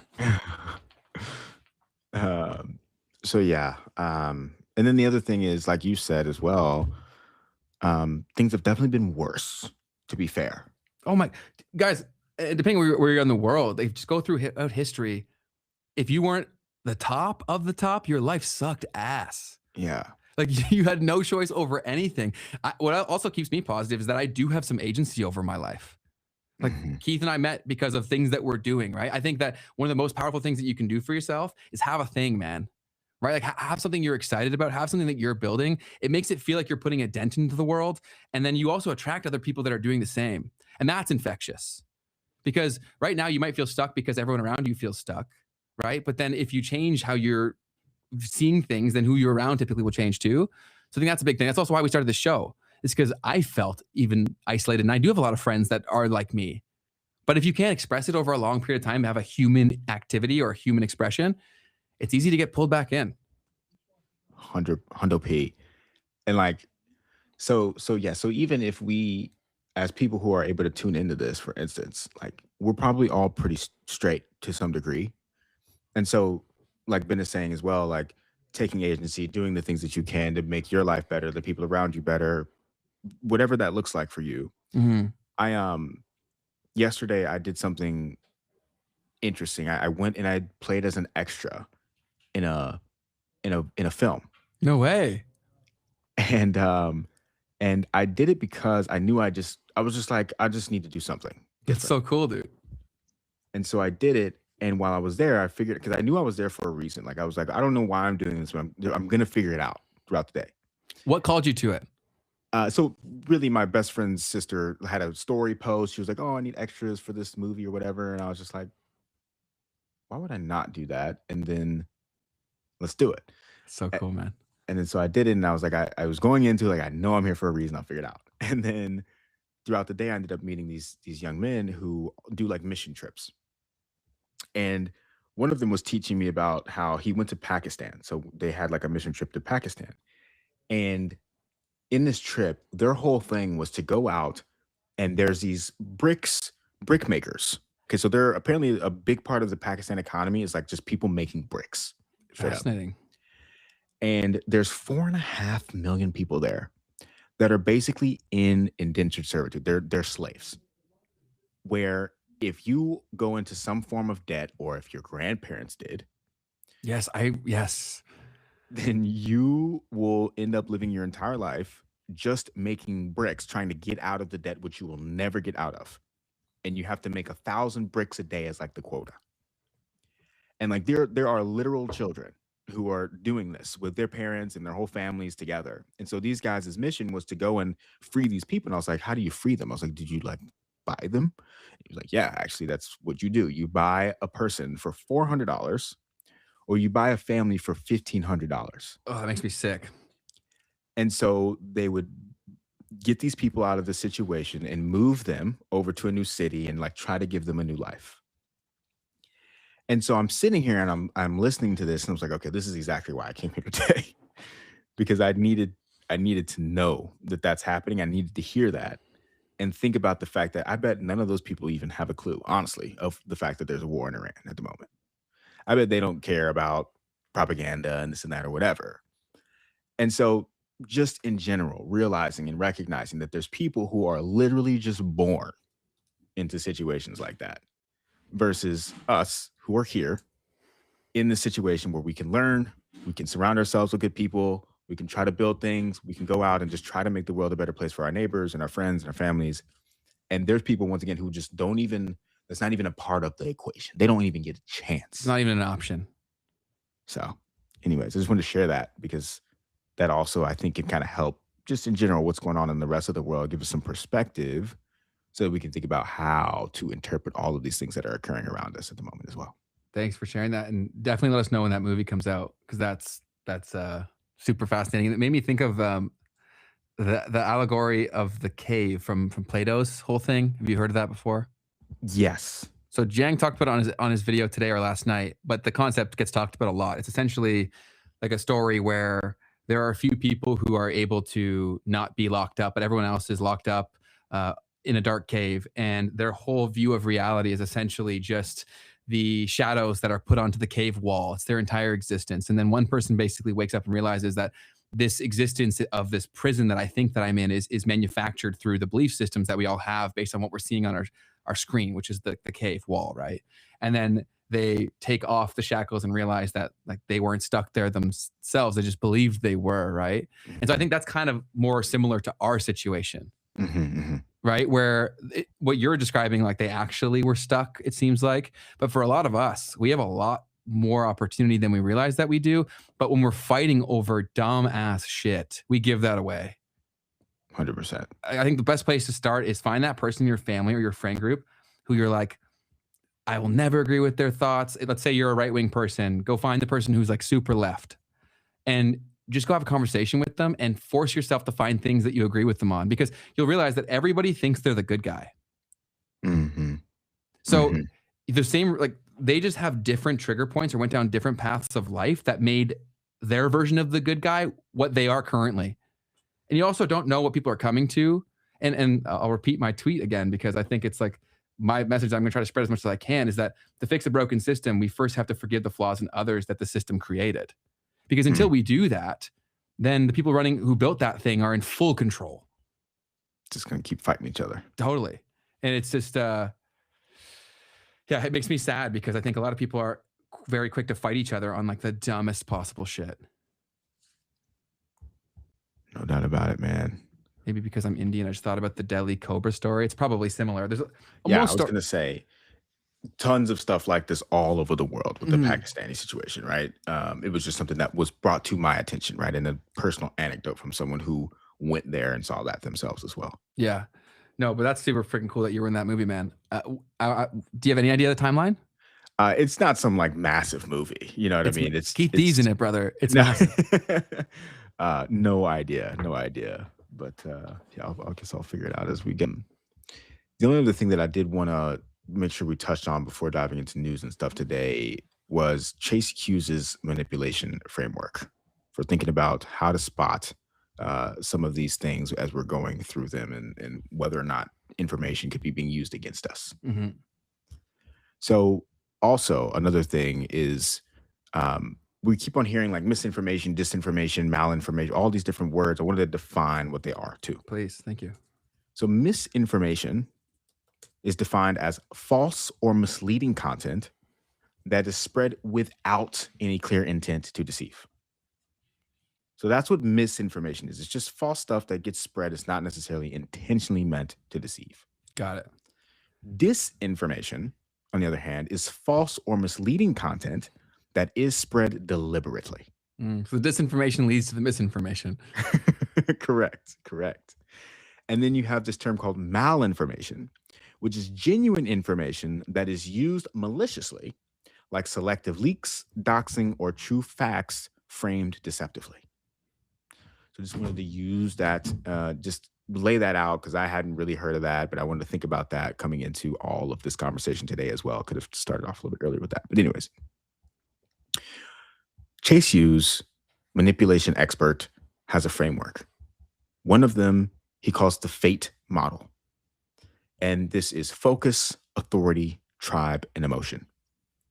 So he talks about how when you're trying to evaluate if messages are potentially being manipulated or used to manipulate you, the first thing is to think about the focus of it. And Ben, you were talking about this a little bit earlier. Are you seeing things that are being repeated over and over again? Are you seeing these massive, shocking visuals? Are you seeing 24/7 media coverage? The word unprecedented being used over and over again. Yeah. And then the question is, why is this message being pushed so aggressively? So the way that I thought about this too, because he kind of put up a graph on the screen and he was like, so what percent of the airway time, right, is being allocated to this story? Mm. And I think it's a very interesting way of thinking about it, right? Because basically, like, let's say that there's so many things happening around the world at one time. Let's say the news story is like, it's kind of crazy because it's super hyper relevant, guys. Mhm. We just had the files getting released, right? And then immediately now you've got 95% of what's being talked about is nothing to do with that. It's a whole new narrative. Insane to think about. And it happened real quick. And this is like a classic Chase Hughes situation where he's like, if the narrative is moving quickly as well from one thing to the next, that's another sign that like things are, being manipulated. So anyways, I'll move on to the A, which is authority. Are trusted figures shifting their tone or position to support a narrative? Watch for when authority figures speak outside of their realm of expertise as well. This was another thing that happened very recently with like somebody pointed out that Scott Bessent, the Treasury Secretary, was like giving updates on the war. And people were like, why is the Treasury Secretary giving us updates on the war? They're using all the tools they've got. So that was one thing. And then obviously the Trump going back and forth on whether or not we're in a war or not. Fascinating thing, even with Pete Hegseth the other day when he was like, the Strait of Hormuz is open. If it were not for the fact that there's I did see that. They might shoot you, but it's open. Come through. So that one was an interesting one. And then the next thing in the FATE model is tribe. So messages that polarize, thinking about like scientific versus the deniers, the patriots versus the traitors, the in-group versus the out-group, which this is like commonly what Trump does all the time. Oh, yeah. Like, sorry, but he just does all the time. He does that. And then the E is emotion. So messages that push emotions like fear, hope, or outrage, emotional responses suppress your critical thinking. Mm-hmm. So images of grocery stores that have empty shelves, or people panic shopping and trampling over each other in the lines, or anything like that is another thing to think about. So then he goes through and like there's all these different things that you can do to try to figure out if you're looking at manipulation. So there's the idea, the question novelty is something that's novel being used to distract you. Look for multiple sources. He says, identify cognitive dissonance weapons, like new information. So a cognitive dissonance is when new information clashes with your current identity or beliefs. Mm-hmm. And so he says that the way that this can kind of come about is through microagreements. So these small, seemingly harmless concessions that are used to shape your entire identity, like sign this petition or changing your profile picture. I thought that was a super interesting one because we saw that with Bitcoin back in 2021, right? When everybody started changing their profile pictures to have the laser eyes. Mm. And I'm like, ooh, and that was right at the top, by the way. That was the end. What you got there for us, Ben? So, guys, the best books that I can recommend on this stuff that like really were formative in shaping my approach to how I see the world and marketing and all these things. Persuasion is one of them by Robert Cialdini or Cialdini. I always screw up how to pronounce his name. I'm brutal at pronunciations and brutal at getting quotes right.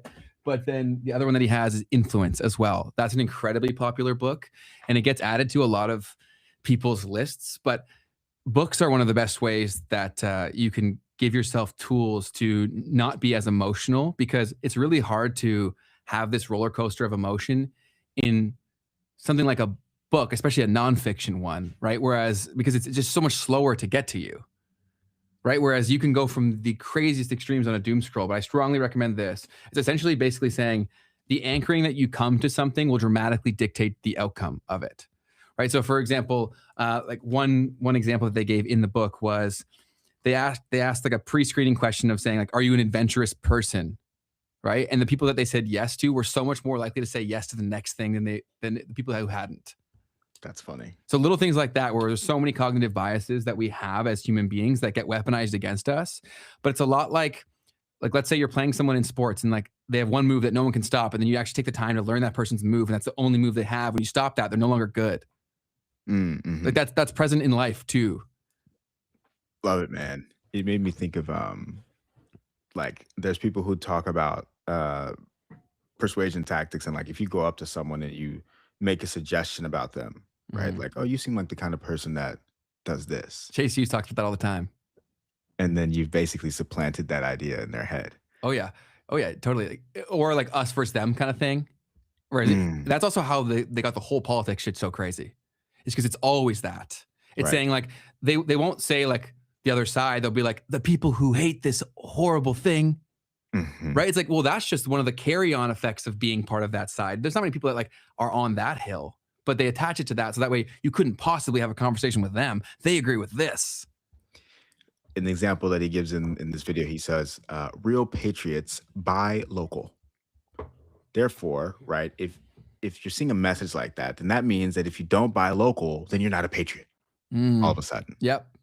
Right. So if these messages are trying to get you to identify with a side, Mhm. right, or poke to anything that you think that you identify with already, and then prescribe what you should do if you are one of those people. Totally. And I saw a comment in the chat earlier where they were talking about how like the teachers are preachers, the older generations are basically filtering the information down to the younger generations. But we also have to show that group of people a lot more grace because they didn't have the tools that we have access to, Keith. For sure. So what were they seeing? Like this, they had such a small opportunity to explore that like it was just so much harder. We're going to go sift through the library for hours on end. Like I go on rabbit holes throughout the internet and then books off of that. But the starting point for me is inordinately easier For sure. than what these other people had. And so also confirmation bias is a very big thing too. So once someone's built an identity around these things, they'll stick with them even if they know they're wrong, like the whole cognitive dissonance thing that you just mentioned. It's a very powerful thing. People will not change their opinion, even when they know they're wrong. We have what's called the consistency bias as well, where we prefer to be consistent than to be right. Right. Yes. It's insane. People, even that happens in business all the time too, where people will reject better ideas because they want to be consistent. And I find that so funny because I love stealing anyone's idea. If it's better than mine, let's go. Let's roll with it. For sure. Moving down the line here, Chase Hughes says to look for emotional scripts. So manipulated narratives are going to trigger things like a fear of loss or a form of scarcity, social rejection, danger. Another thing is he says is to focus on the facts. What is the likelihood of the scenario? And then compare the claims with other sources. The next thing he said, which has been pointed out earlier, is to follow the money. There's a trail of beneficiaries. Look for the funding sources. He even pointed out a website called opensecrets.org, which I had never heard of. But I think this is a site where you can kind of see where money's moving around in politics or whatever. With an ad. So I'm like, this is fascinating. I didn't know this existed. Definitely wanted to share that with you guys. So you can see how much money he raised here. I guess who his donors are. It's awesome. But for this, guys, too, take something like this, and if we're all saying that politics are kind of like a proxy for who actually runs the stuff, you got to go figure out, okay, like for, let's say social media, for example, it's really helpful for you to understand the incentive structures of that system to then understand why people are making the decisions they're making on there too. Like it's so important. That's why like if you understand how Google works, you'll never use it the same way again. If you understand how YouTube works, you'll never consume the same way again. And it allows you to not fall for a lot of these things. Yeah, that's a really good point, man. Really taking it to that next level and understanding the incentives of that machine. Good. Because the media machine is kind of like, because you can say it's money, but money is just a collective belief. So then where's money? Where is that belief formed? It's the media. It's the messaging. 100%, man. The next thing that Chase Hughes says is to analyze the context boundary. So manipulative people shift context to normalize extreme behavior. For instance, in emergencies, governments will normalize martial law or surveillance. But what is the context? Do the previous events warrant this kind of response? And then he says to spot the use of archetypes. We talked about this before. Ben, you were talking about this earlier. You've got the heroes, the villains, the saviors, right? That are constantly being used to vilify people or make people look like they're doing the right thing. Simple good versus evil usually signals a form of manipulation. And then I'll move into the logical fallacies, because I think this was kind of the most awesome part, and it's so relevant today. So he gives 10 logical fallacies to watch out for. One is an appeal to emotion, using fear, anger, hope to bypass logic. So if you don't support this, as an example, then children are going to suffer. So you don't care about children. And then the second one is a straw man argument. So misrepresenting someone's argument so that you can attack it better. Someone said that they oppose lockdowns because they don't care about people's lives. Oh, that's such bullshit. The third one is the bandwagon fallacy. This claims that something is true because everyone else supports it. The next one is called a false dilemma. Presents only two extreme options, right? It's either this or that, and nothing else in between becomes an option. It's politics right now. 100%. And then the next thing, ad hominem, which is just an attack of the person, not the argument, right? We see this all the time. To me, this is the most like obvious one. Like, brother. The current incentive structure is like the systems, they reward that.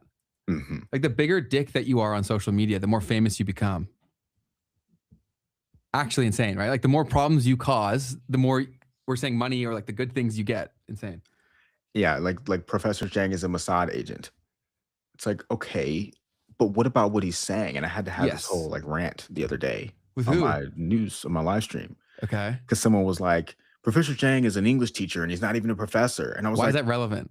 What does that matter? Yeah. That'd be a prime example of a straw man argument. Yes. You know? And then ad hominem. Because you're not even attacking the argument at all. You're only attacking his character. Yes, which is so ridiculous. And how people continue to fall for that stuff just doesn't make much sense to me. Judge the man for his actions, not who the man is. Right.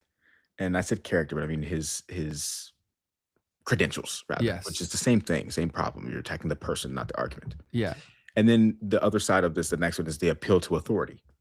So claim that something is true just because an authority figure said so, which also doesn't work, which is the thing that I'm trying to explain on my live stream. Like, dude, like, so just because someone has all of those things, that means that everything that they say is true? Oh, man. I loved that rant, and I'm glad it happened at the end so that people didn't get upset, but it was awesome. So people, I don't give a fuck, man. People can get upset, man. We can't coddle people anymore on this stuff because it's eroding our entire society. That's what I was saying. I'm like, guys, we already went through this. Like, we've literally all been shown that listening to the authorities does not work. Like, we literally went through that. Your life sucked for like 2 years because of that. Yeah. But yet still, yeah, it's absolutely insane. Continue. Sorry, this is awesome. So the next one was slippery slope, a claim that something will lead to an extreme negative outcome. So if we allow this, then we're going to lose all of our freedoms. There's another one.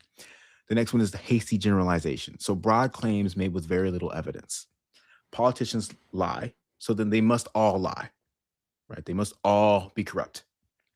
The red herring is another one. Distracts people with irrelevant information. So, and this was awesome. This was a very obvious example of what happened here recently, but the example he gives is, why are we worrying about climate change when there's so much crime going on right now? I couldn't help but laugh in my head because this was perfect red herring with Pam Bondi the other day. Man, that's funny, man. That's similar thing happened in Canada. I sent it to you, where a guy in the Liberal Party was basically, people were attacking him, being like, why aren't housing prices cheaper? You guys said you were going to bring down housing prices.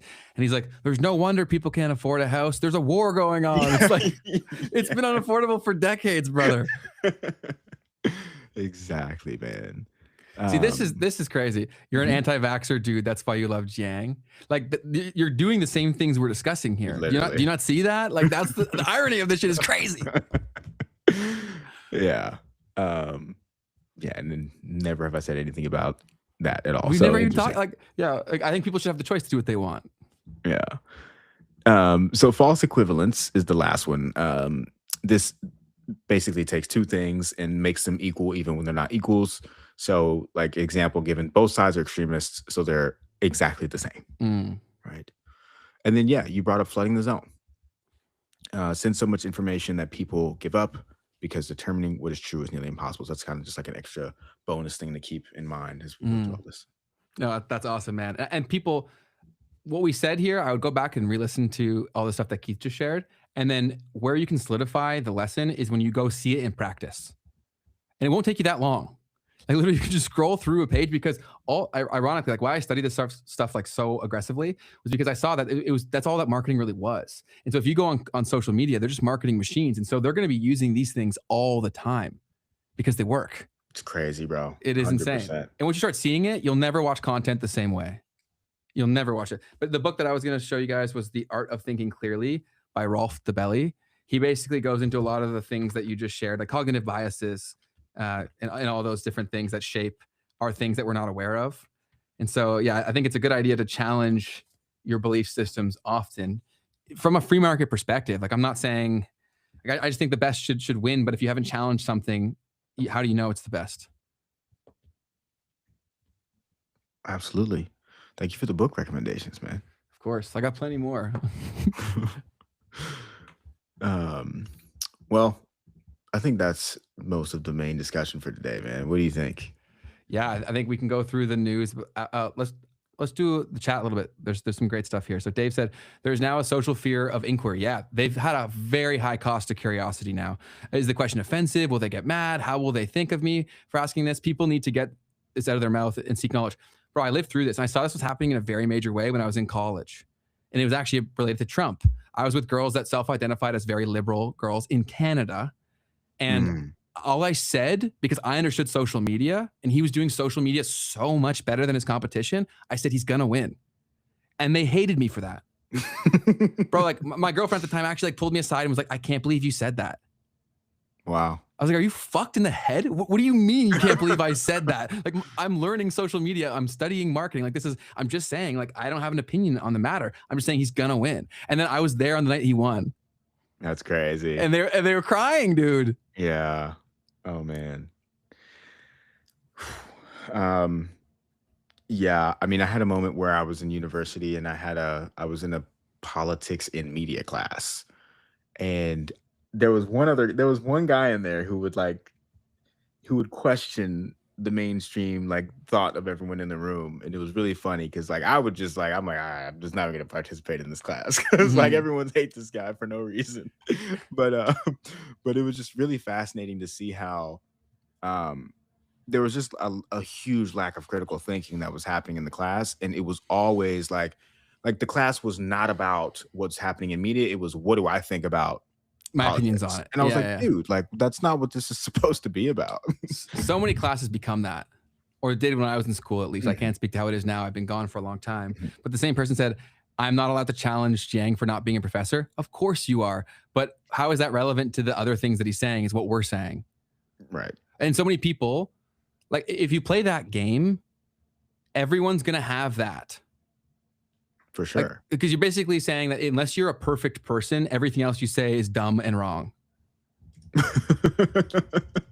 So then no one can have no one can be right ever. That's basically the game that you're playing. And because of course you went to like the most extreme examples, but like let's say even the professor one, like I don't see why that's all that relevant to most of the things that he's saying. Yeah. And I mean, I guess maybe the point that people are trying to make is that he's called Professor Jiang, right? Which when you look at I'm just looking at it now, like, and actually he doesn't necessarily actually call himself that, right? Like, where did that come from? His predictive history. I guess somebody started clipping his stuff. Honestly, bro, is what I think happened. So did he even ever call himself that? I don't know. Maybe he did at some point, but right, like. It's not on his page. No, this person's Cedar's still going, saying like, if you deny certain things, then I can't listen to anything else you say. Interesting. You're entitled to your opinion. I just don't think that benefits you. Yeah. Right. And a lot of horrible things have happened throughout history, but how did you hear about those horrible things too? Right. And so I just think it's important to question a lot of things and have civil conversations. And so if they can do that, the card they can pull out where, oh, they said this, so now everything else is null and void, I think that's very silly.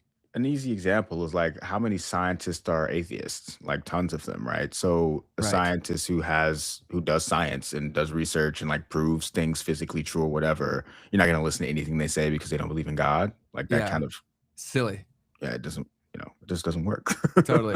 No, 100%. Because you could cherry pick anything. You could say, oh, well, he believes the earth is flat, or he believes this and that, or he believes that. And the only reason that you think that that's a disqualifying thing is because that's what you believe, right? And so therefore it just becomes, I don't know. We have to, the whole thing that I was saying on the live stream is like, guys, we have to just think critically. Like that's the only thing that you can really do is like Totally. just start thinking for yourself and not trying to attack someone's viewpoints or who they are and all of the stuff. Like, does what they're saying about the thing that they're talking about make sense? I also think he would change his opinions if provided different information. The person that's saying all of this, you're saying? No, I'm saying Jiang. Just Dr. Shang. Yeah. Like, right. He's come to that conclusion based on what he's seen. How is that different from you? Yeah. It's fascinating, man. I think that's the biggest thing is also being able to change with the flow of things. And this is that identity thing again. It's like, well, I remember one day, this made me go crazy. I was a freshman in university and I was working in the admissions office. I was like filling out like the cards that people would fill out and like put it in the screen in the computer. And one of the head guys of the admissions office at the University of Miami, he goes, one day, Rich the Kid, who's like this famous rapper, was on campus. He like pulled in the Ferrari and was just like basically promoting his album. And so he was like going around on a golf cart, like shooting t-shirts at people. And it was like just hilarious. And I go up to the guy that's the head or I was just in the admissions office. And I was like, oh, like Rich the Kid is here.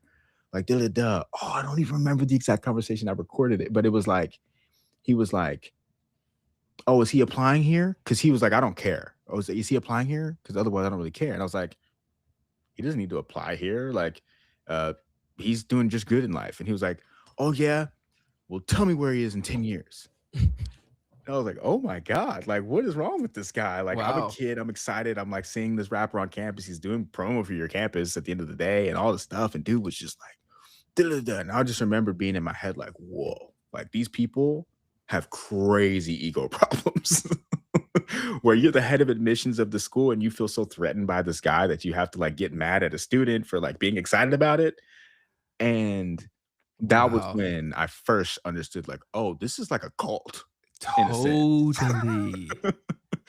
Because dude's a multimillionaire and you're like here talking shit about him for no reason. You know what I mean? It like trying to like, paint this narrative. And it's like his life is probably a lot better than yours, bro. Totally. Yeah, there's so much of that all over the place. And I think it's also, maybe I'm just closer to it because I'm a man, but I've seen like men are really bad with this, right? Because their ego is such a strong force for better or for worse, depending on how it's applied and how it's tamed. But that's very, very prevalent. I've had people in my life who, if someone was more successful than them, they always had to invalidate how they got it or the fact that it's not that big of a deal or that they'll lose it. There's never a confident person who feels the need to tear someone down. If you ever hear someone just like roasting someone without like an immediate action that you saw was objectively wrong, that person is insecure. Love it. Like there's no other way around it. Do you know what I'm saying? Yeah. And what's his Cedar, you can challenge everything that you want. Just like the point reigns true. I'm sure he said many things that are wrong. I've said that, but becoming obsessed over one thing that you're saying he said is wrong, that's kind of the whole point. We're saying you get lost in the noise when that's all you obsess over. And Cedar is saying being a multimillionaire doesn't make you better or right. What? And like, that's my point. My point was that this guy is trying to attack him, but for what, on what basis? He said, tell me where he is in 10 years. He's richer than him. Like, honestly. Yeah. So yeah. Yeah. It's still, it is what it is. Like you guys are all entitled to your own opinions. Obviously, that's why we're here. But if a conversation just ends because of like a few words, then I think that's like things don't get better that way. Yeah. Carl said attacking the player rather than the ball. Yeah. I think that's most of what's happening around the world. But anything else from the chat, or should we get into the news? I'm ready to rock this news, man. Let's get into the news then. Interesting stuff going on. So much.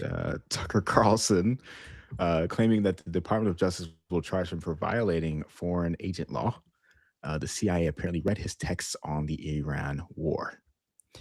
So he basically put out this video on his podcast or whatever, talking about how like he's figuring that he's about to get charged. I guess he's getting some messages from people targeting him because of his views about the whole conflict. And then there was a whole meme about that, but we'll talk about that, I guess, in a little bit.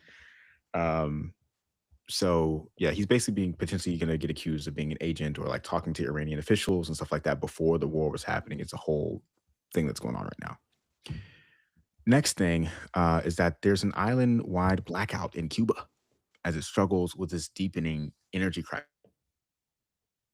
And this super closely, but from what I understand, when Trump took Venezuela supplies a lot of Cuba's oil, and they cut off Cuba from that oil.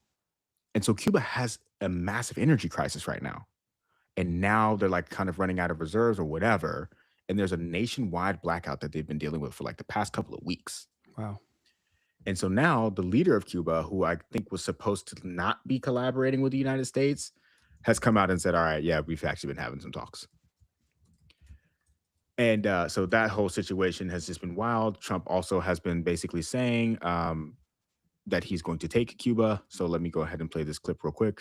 When will the United States do it? I do believe I'll be having the honor of taking Cuba. That'd be good. That's a big honor. Taking Cuba. Taking Cuba in some form, yeah. Taking Cuba. I mean, whether I free it, take it, I think I could do anything I want with it. You want to know the truth. They're a very weakened nation. When will the United States? So I don't know exactly what his plans are, but it seems that he's potentially going to be making a move on Cuba soon. Crazy times, crazy times. Next thing this morning, we got some news that MasterCard is going to buy a stablecoin infrastructure bank for up to $1.8 billion. So this company is processing more than $30 billion a year in stablecoin payments. They count Visa, Citigroup, and Coinbase Global among its investors as well. Crazy. There's so many bullish things going on in the background, but if the price isn't moving, retail doesn't care. Yeah, I mean, it's crazy. We're just seeing all of the infrastructure completely get swallowed by traditional finance right now. So that's so sad. Yeah, that's what's happening, man. Another thing that I just personally missed, which was that the Treasury just put out a report to Congress about innovative technologies to counter illicit finance involving digital assets. And this is basically about the implementation of the Genius Act. So the Treasury has gone ahead and said, hey, these are the things that you should be doing and that we're going to be doing to just basically mitigate any threats and vulnerabilities that come from the Genius Act and stablecoins and crypto. Yeah. Charles was just on the show that you've been on before. I can't remember his name now. But David yes, David. Yes. Okay, and he cool. was doubling down on the stuff that he said on our show. And it was also really cool watching them talk about something that happened on our show. Heck yeah. Or like was spawned from our show. I think he was referring to the follow-up thing that he did, but he did it because of our clip. Right. You know what I'm saying? Yeah. And so I definitely recommend going to watch that. I think I'm sure it's been clipped where something like Charles is calling it his legacy, like what all the things he's trying to build and how he talks about the Clarity Act and how in its current form, it's kind of the antithesis of what a lot of people were in crypto for to begin with. So fascinating, man. Yep. So Cedar, the counterterrorism guy resigned. Yeah, we talked about that at the very beginning. So that's another piece, guys, is the counterterrorism head resigned today, citing basically not supporting the war and also the actions of people and so on.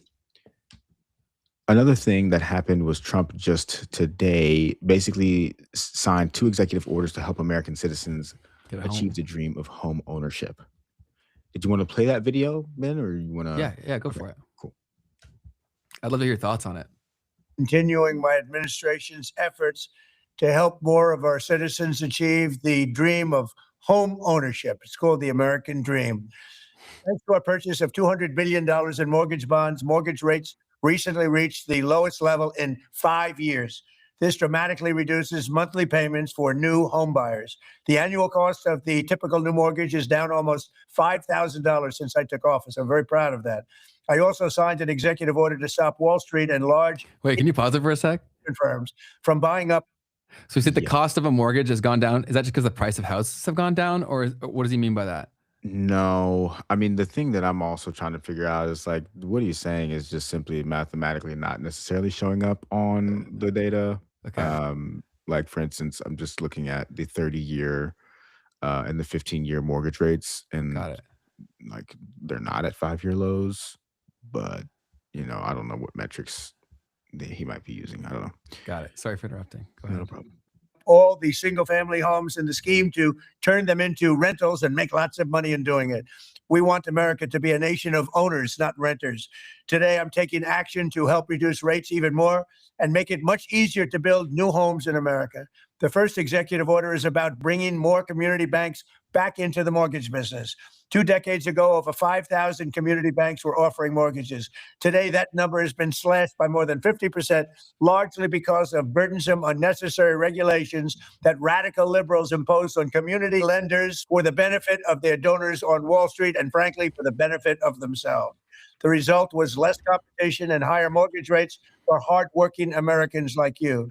That is why, under my order, we will eliminate the thicket of unnecessary rules and restrictions that crippled community banks. They've been hurt so badly. We're bringing them back. When more local banks start offering mortgages again, fees will go down, costs will fall, and home buyers will be able to get a mortgage under the more affordable terms that we're insisting on. The second executive order I'm signing today will help lower construction costs for building new homes so that home builders can offer Americans more affordable options. I'm going to sign them right now.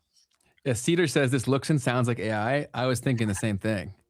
Maybe it's just how it was. Maybe it's just how it's filmed, and maybe it's the effect they have on like the color grading. Bro, this is what I'm saying too. Like, if you, for instance, with the BB stuff, like just film it with an iPhone, like make it look real. Yeah. But anyways, yeah. So, but all AI can do that too. Like that.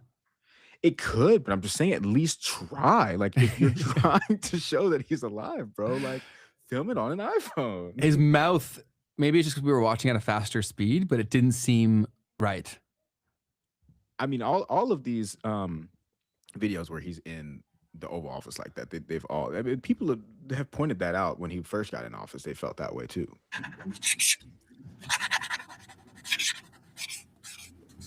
How would they get that sound that clear? I mean, no, mic. Okay. But ASMR, that's like right, like you had in the past. As part of the Green New Scam, the Biden administration and many state and local governments added endless, ridiculous regulations that raise construction costs very, very substantially. With my order today, we will slash many of these pointless regulations that do nothing for safety and add lots of costs. Is really unfair to the home buyers. The fact that they haven't put in for this disaster watermark laws, they've got to be using it. That's an interesting thought too. That's the only way where you wouldn't have laws in place. I don't even know, man. I don't even know, man. It was the speed. Also, he's reading a script. Yeah, so we could be way off. It could be real. It just doesn't look and feel like it, but the speed definitely does play a role. Yeah, I put it at 1.25. Yeah. But yeah, I mean, people have been talking about that because I think there was like I think it was when they did it was something that happened and he had to come on and do like an emergency thing. And people were like, this doesn't look real. Like, what's he doing? And I'm like, bro, I don't know. Ever since 2020, I was worried about that. Sharp says, are you guys even real? I don't know. Yeah, good question, man. Yeah, totally fair. I think depends on your definition of real. Yeah, man. So those are some of the main news pieces that I had for today. Other than that, there was some stuff that we could react to. Let's do it up. And the most fascinating story that's happened over the past weekend, I guess, was this guy who like cured his dog of cancer with ChatGPT or something. I saw that. So let's hear a little bit of the story real quick. Professor Paul Torderson from the University of New South Wales join us now. G'day to you, gents. Hello to the beautiful Rose here, looking fit and healthy. Paul, incredible story this. You know, vets told you that Rose had just months to live, but you refused to give up and you turned to a chatbot instead. Rose is my best mate, and she's been with me through really tough times, through a breakup, through hard business deals, walks in the forest. And when she was handed the sentence, I felt I had to do my part for her as well. Yeah. So what did you do? Walk us through it.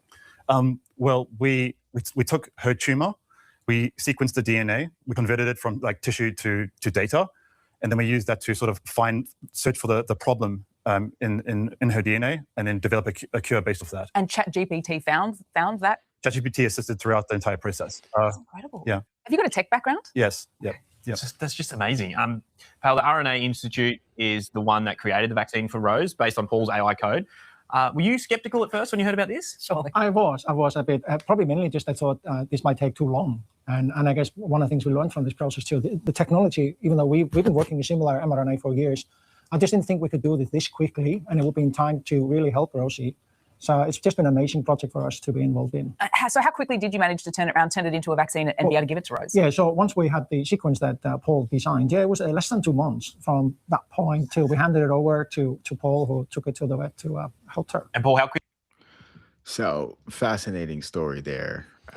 Great PR for ChatGPT. Oh man, I was waiting to see, do they say a brand name? That's where I become skeptical. So I thought this was hilarious because this meme has been going around forever of like, we need more GPUs to cure cancer, right? Right? Usually, right, is what it keeps going. And it's like, right? But now it's like, actually, yeah. It is actually being used to cure cancer. Amazing if real. That's awesome. If real. Yeah. Yeah, interesting, constant skeptical. I mean, it seems real. It'd be really easy to fake though. How do you fake curing the dog's cancer? Or saying that you can just make up images, right? Of the dog's leg being healed, you mean? Yeah, I could totally do that. I mean, yeah, that's for sure. But I think the point is that the dog's alive and healthy. That's amazing. That's awesome. I'm just saying, like, with the stakes this high, like, that's fantastic PR. For someone with maybe the worst PR on the planet, and if they don't continue to get money, things get really bad. I mean, no doubt. I would have been less skeptical if it wasn't ChatGPT, to be honest. Fair. And also just like the timing is literally right when they're having the worst PR moment. That's my whole thing, right? And I'm sure the dog is I'm sure it's real. I'm really happy the dog is healthy. That's amazing. But like, think of the stakes here. No doubt, man. I can't deny you there. The next piece that I had that I want to get your reaction to, Ben, is this piece about this AI video about how the world would change from young people. Let's hear them talk about. Yeah, this was crazy. Wait, so you're telling me in the future, people just stare at a little box all day, inside and outside? And in the future, you don't even own the music. You just pay every month to borrow it. Like, if you stop paying, the music just disappears. Wait, so before people eat, they take a picture of the food and show strangers? And the strangers like and comment on it? So in the future, everyone has their own phone and they use it to type messages instead of call? And if someone calls you without typing it first, it's considered rude? So you're telling me in the future, people just post their diary for everyone to see? Some people get paid for it. For their diary? And in the future, a little box just tells you where to go, turn by turn, and people still get lost? If you want food from a restaurant, you just tap the box and a stranger brings it to your door and you pay extra for that? And then you rate the stranger? Our moms always say don't talk to strangers. But in the future, everyone just talks to strangers all day on the little box and shows them their house and their kids? So in the future, nobody ever just sits with the quiet, like ever?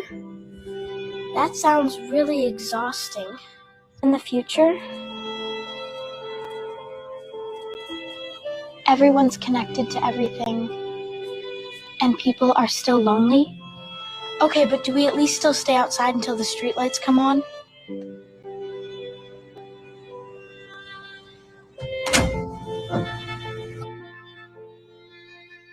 Definitely hits you in the feels. Some AI stuff. Wow. Yeah, man.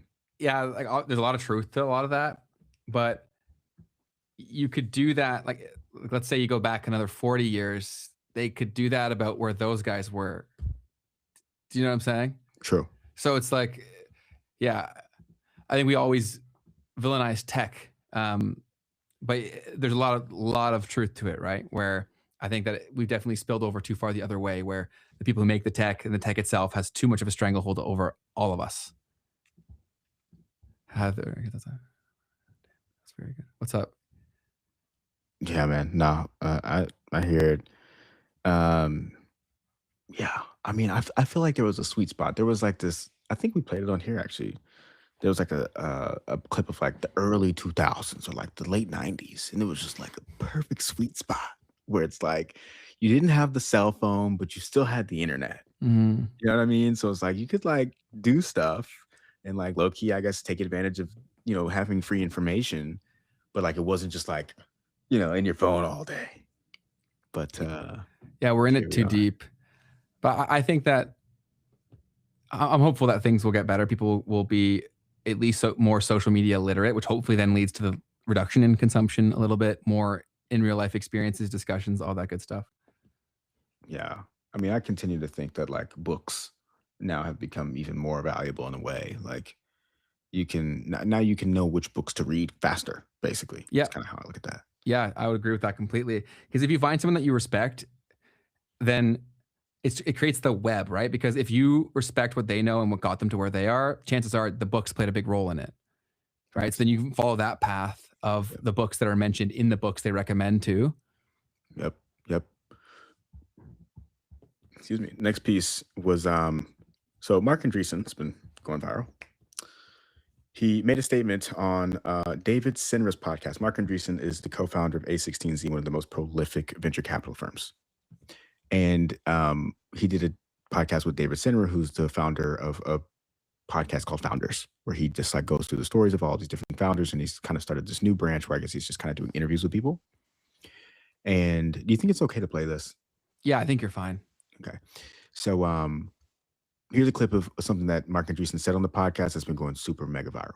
You don't have any levels of introspection. Yes, zero, as little as possible. Why? Move forward.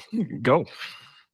Yeah, I don't know. I found people who dwell on the past get stuck in the past. It's a real problem, and it's a problem at work and it's a problem at home.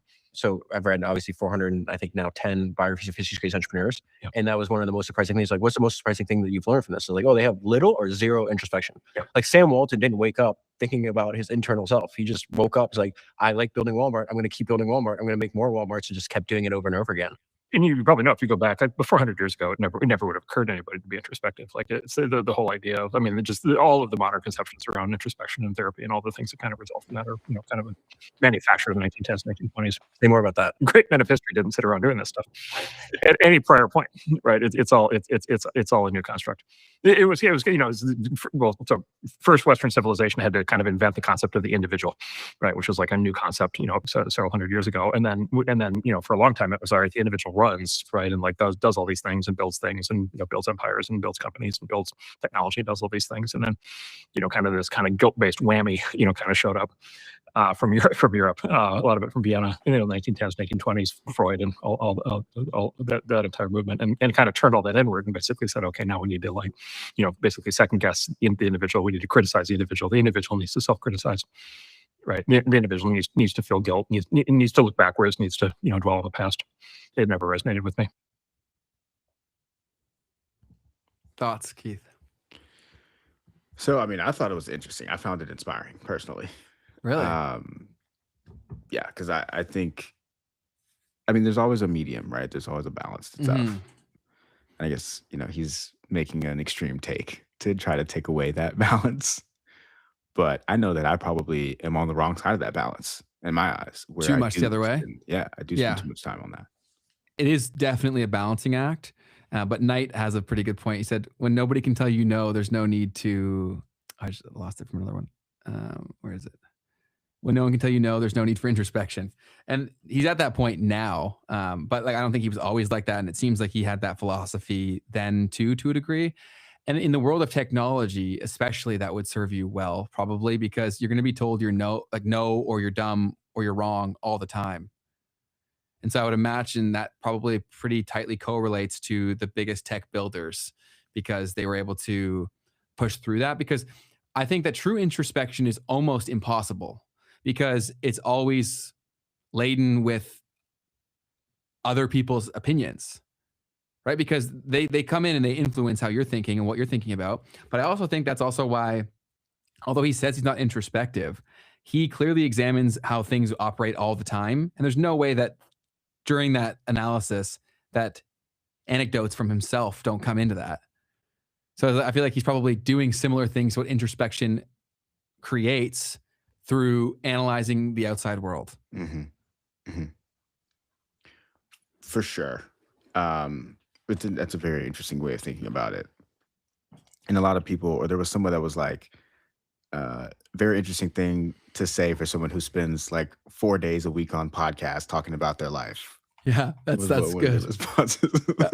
Very true. Right? That's more or less what I was trying to say. That's way better way to say it. And I mean, to be fair, like that's what he's doing now. You know what I mean? True. Like, because people care now. Yeah, exactly. So when he was in the thick of it, he wasn't on podcasts, bro. I think we have over-indexed too far the other way, though, where people want you to analyze your feelings about your feelings about your feelings. Right? Right. And again, like, I'm acknowledging my hypocritical stance on that, because I always say, try to ask the 7 layers of why. But you also have to have the distinction of is this constructive or is this detrimental to my progress too? And what I'm trying to get to. And much like you said, the balancing act, I think, is the best way to say it. Because I've had a lot of value in my life, like from introspection, I would say. And maybe he doesn't need that. Maybe he came out of the womb perfectly ready to go for what he wants to do. But I think some introspection, I would say, is probably a plus. But I wouldn't say it is a plus if it's like being forced upon you. I tried to go to therapy and I did not have a good experience with therapy, because I just didn't find it helpful whatsoever. I found books and my own stuff and then action way more beneficial than structured therapy. Interesting. And I'm sure there are types of therapy, and maybe I'm the problem. Maybe it was me why it didn't work. But it just seemed like a scam when I was there. It could have just been the people that I spoke to, but I did try a few different people, and all of them I got the same sort of intention. Also, because think about the incentive structure, right? Yeah. No, the incentive structure is terrible. It makes no sense. Yeah. Like, yeah, it's like doctor treatment versus cure, right? It's like, do you want to pay to get the medicine that keeps you treated, right? Or do you want the thing that's going to cure you? Yes. And their job isn't to cure you. Their job is to like treat you. Yeah. Right. And also, so many of these mental health problems that people identify themselves at, like, they were invented pretty recently. And like people will self-identify, especially all over TikTok stuff. They're like, oh, I am this person who has this mental health condition, right? And again, we talked briefly before about the advent of a lot of the mental health medications, and then also the diagnoses protocol for these mental health things. Very gray, a lot of these things. But the confirmation bias, all these cognitive biases that we've talked about, play into this too, because once you make that I am statement, that statement of belief, you're going to look for things that confirm that opinion. Fair. And by the way, I am a proponent of therapy. I think it is something that probably more people should do than that do. And I think the major thing that people might mess up on with it is this idea of like, well, first off, like, yeah, it takes like the hardest thing about therapy is like finding someone that would actually be helpful to you. I think therapy can. Sorry, go ahead. Yeah, no. I mean that's the actual process. It's not. That's the most important piece of the process is finding someone. But what were you saying? Sorry. No, I cut you off. That's my bad. So I agree with you completely. I think it can be positive. I just think that the stakes are so high if it's not. Right? And how many people are actually good at what they do? Look around at any field. How many people are actually good at what they do? Maybe the top 10%? Maybe. Exactly. Maybe. Right? And then how popular did it become to be a therapist? Like BetterHelp. That platform is bullshit. I tried to use that too. So I tried BetterHelp. I tried multiple in-person therapists. And I guess like maybe none of them would have ever worked for me, but it just very much seemed like it was just, they're going through the motions, which I kind of thought was the antithesis of what this was supposed to be. Because if I'm a human being with completely unique sets of experiences, like how could you have a protocol for this? So there are definitely ways that and different types of therapy that I think could be awesome. So yeah, I just think a lot of people will also do this where they'll be like, okay, they'll be a horrible person and they'll be like, but I'm going to therapy.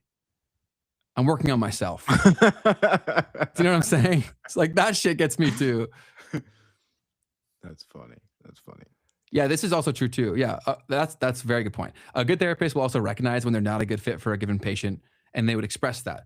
There are definitely amazing therapists out there, but when you're trusting someone with how your view of reality is governed, like that's a pretty big deal, in my opinion. So I think that I think there should be but I guess even then, like, how do you decide what a good versus a bad one is? Yeah, I was gonna say too. I'm like, you kind of also have to be in a pretty good state to be able to do that. Like you have to. I don't know if you have to, but it's probably helpful to you to go into a situation where if you're looking for a therapist, where you are very cognizant of, like, for instance, everything that we just went over today, of like all the different ways that people might try to manipulate you. True. And like all these different things about like your own styles of communication, and you'd have to be able to understand and recognize whether that person would also be a fit for you or not, because they might not be the best at seeing that for themselves, or even the incentive structures that they want a client. So yeah, there's a lot of things about that make it difficult. I don't think everyone, just like with everything, it's like everybody's got to have their own way of going through things like that. Totally. Yeah, I think there's a million approaches to your desired outcome, and then it's about feeling what's right for you. And if you deem that it's working great for you, that's awesome. And if it's not, try a different one, try a different method. There's so many different methods too. I mean, yeah. So like, I've seen there's like, I mean, like, depends on what you're trying to do with your life. Like, there's, because the thing is that you are dealing with the fact that you have a psychological state. So if you're someone who, for instance, wants to be a high achieving individual, your psychology is always going to be working for you or against you. The question is do you have people around you that can help you with that without you having to go and pay them for it, or in general, if they are a specific psychologist or not, right? There's people who are executive coaches. There's people that are spiritual shamans, and like all of these different ways that you could go about trying to solve that problem, where the incentives also might be a little bit different too. So anyways. No, completely. I think it's worth exploring these, and also knowing yourself to a point, and that takes some effort as well. So maybe introspection precedes that, right? Unless you talk to Mark. But one thing I also did say was, it's funny that he says that because he uses AI as his therapist. He said that in some tweets back. He's like, my therapist, I think he said Claude, I can't recall correctly. But then he also said that he used it, and I think this could be a potentially good practice, where what he'll do is he'll state his opinions and then ask for it to, what's the opposite of a straw man? Is it a steel man argument? Yeah. He'll ask for it to steel man the argument, to see the other side. I think that could be really valuable if we're trusting the AI source, of course. But I also think that's a very good practice on social media. You should go find what you think is the farthest away from you, and then find at least one thing that you agree with them on. Our grandparents had best friends, cousins, uncles, because people fear judgment. They'd rather pay. It is, for like this person talking about the grandparents, like one thing I would say about my grandparents is that one thing I did notice when I spent some time with them a few weeks ago was how they do have so many friends. And then I thought about like things that have happened, and they told me stories where I'm like, oh, if that happened today, like that friendship probably would have been over. Because I'm sorry. So they were telling me about someone, and then they bring up stories, and I'm like, that probably would have ended a friendship in most today's circles, because there's so many more accesses to different people. Right. I'm not saying that's like better or worse, but it seems like because you were kind of stuck with who was around you for the most part, people naturally were a little more forgiving and understanding. Facts. And so again, I don't necessarily think that's a good thing. It was just something that I observed. Yeah. Well, so there's this whole thing that was going on. This was something we could have brought up. It was like people going to relationship advice and stuff like that on Reddit / using these chat GPT things and whatnot as their therapist. The problem was that on Reddit, God, there was like this graph that showed like what they were likely to recommend. And in most cases, it was to walk away. It was like, and more of the case on Reddit, when people are asking for advice on the relationship, okay, here it is. More and more of the time, it's told people to walk away over time. So this is the 15 years of Reddit relationship advice. And so in relationship is this red line, and you can see that over time, it's continued to go up. And that goes back to 2010. So it's like, yeah. Wild. That's but that's a cause and effect thing too that would be difficult to determine. Like, is that because people are way more radicalized now? Like, that's a super fascinating data point though. Yes, for sure. It'd be impossible to know exactly why that might be, but it's there. And the problem that people were saying is that when you go to ChatGPT is essentially being trained on that information. Like, what are people saying on Reddit type of a thing? Yeah, that's true. The person saying, yeah, just like you said, cognition is saying because the models were trained on Reddit. Yep. That's actually so scary to think about. So, yeah, we're in this weird reflexive loop thing too here, where it's like, is the AI is getting that from us, but we're moving in that direction anyways, and then so it's going to exacerbate that potentially and make it even worse, you know? But I don't know. We should all try to fight that to a degree, but easier said than done, no doubt. So there was one other piece about that story with Mark Andreessen that I forgot, which was this clip started circulating around Steve Jobs and what he was saying. So let's play that real quick. I'm going to ask you to be introspective for a moment. Where do you fit in the American family of thinkers and inventors? You know, I don't really think that way. Try it. Well, yeah, I'm a private person, and I think if you do something and it turns out pretty good, then you should go do something else wonderful and not dwell on it for too long. Just figure out what's next. For now, in a tough business and in a very tough town, this is what's next. That is, until the next thing comes along. I'm going to ask. That was really funny that the reporter was like, try it, man. Try it. That has to be, I don't think anyone, I'm speaking out of turn here, I guess, but I'm hard pressed to believe that someone just innately is like that. I feel like that's a deliberate decision to be like that. I don't know. I feel like people are wired different, man. Yeah. I think that people like that are just wired different. Because I think that's why you get to be that crazy. Successful. Yeah. Yeah, it's fair. It's definitely fair. But I don't know.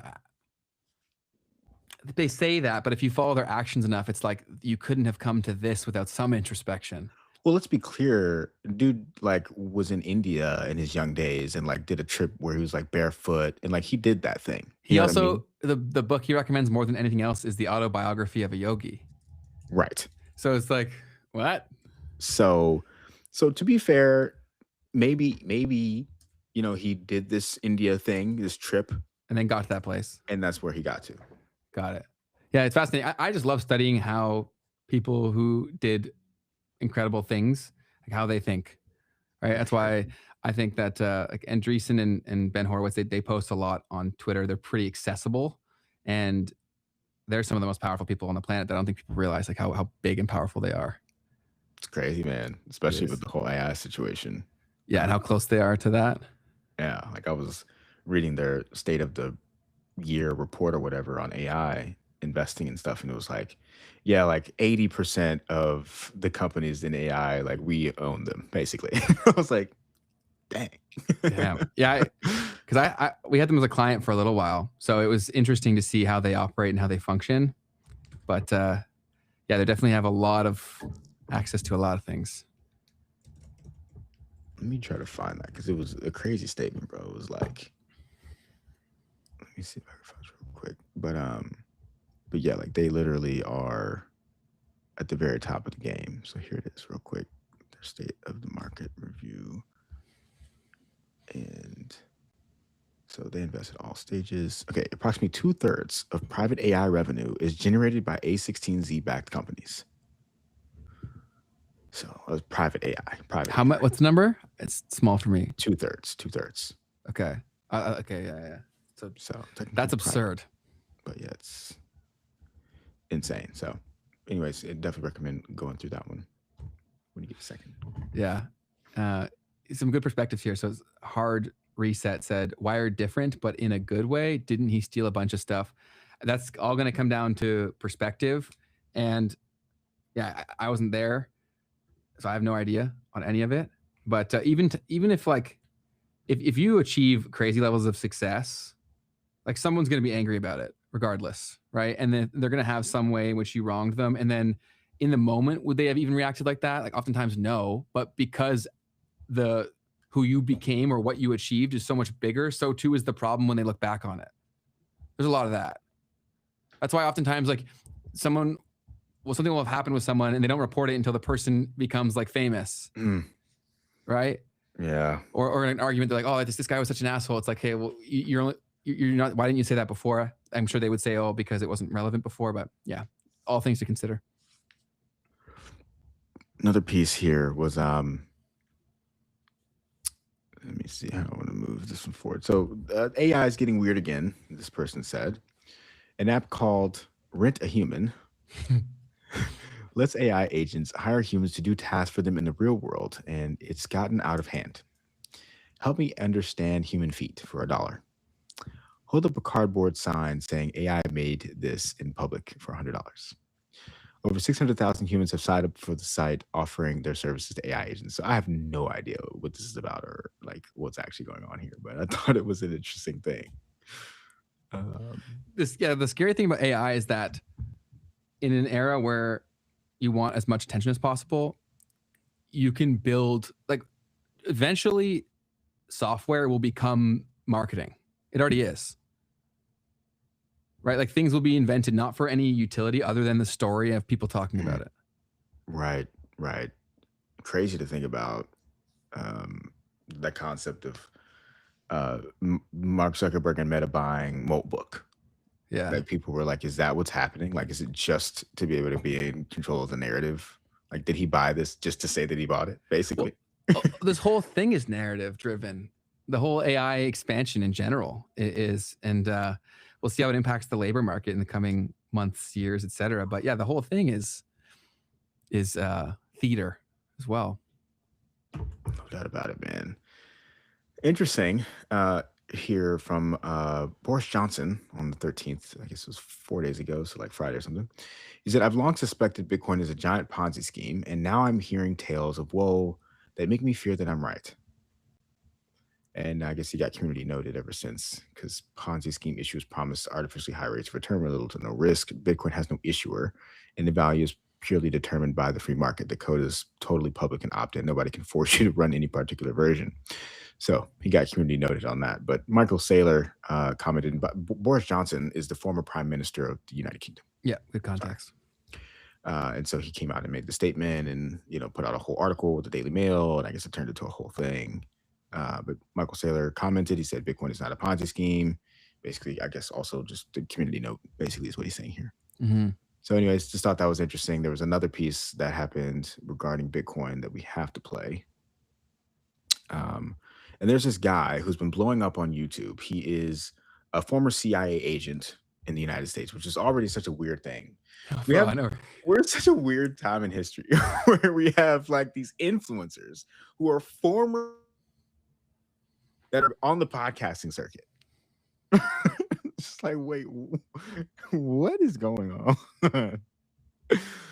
So this guy, his name is John K. I don't actually know how to pronounce his last name. Kiriakou. This shit, because he's going so mega viral right now from being on a few main podcasts, because he's incredibly clippable. And he has a lot of stories that make for very good content. But this scared the shit out of me, dude. Yeah. It scared the shit out of me because I watched this, and I'll let you play and then I'll give context. Yeah. Fascinating stuff here. Definitely a huge story. So lock in. Hey, everybody. John Kiriakou here. Satoshi Nakamoto asked me to come clean about Bitcoin and about my role in the creation of Bitcoin. So, yes, I helped to create Bitcoin. Part of my job at the CIA was to make sure that smart contracts never came to Bitcoin layer 1. I'm not going to tell you who gave me that order, but I will tell you this. OpNet just blew it wide open, and there's not a damn thing anyone can do about it now. We had these protocols in place. We had assets embedded in Bitcoin Core. We spent 11 years making sure nobody could build DeFi natively on chain. No bridges, no side chains. That was our policy first. Then some guy named Danny he just did it anyway on layer 1 without asking any permission. My handler wept. Congratulations. Genuinely. You're probably going to be the world's first trillionaire. I did what I could do. What can I say? Okay, so where should we start with this? Well, so for us, right, we're like, what's going on here? Like, why is this true?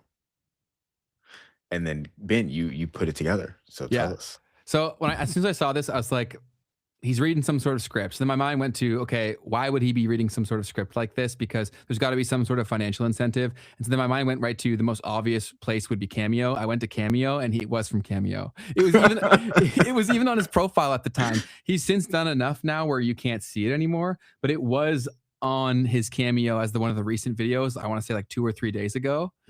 And that's absolutely terrifying. And then what is Cameo, just in case people don't know too? Great call. Thank you. Always do that.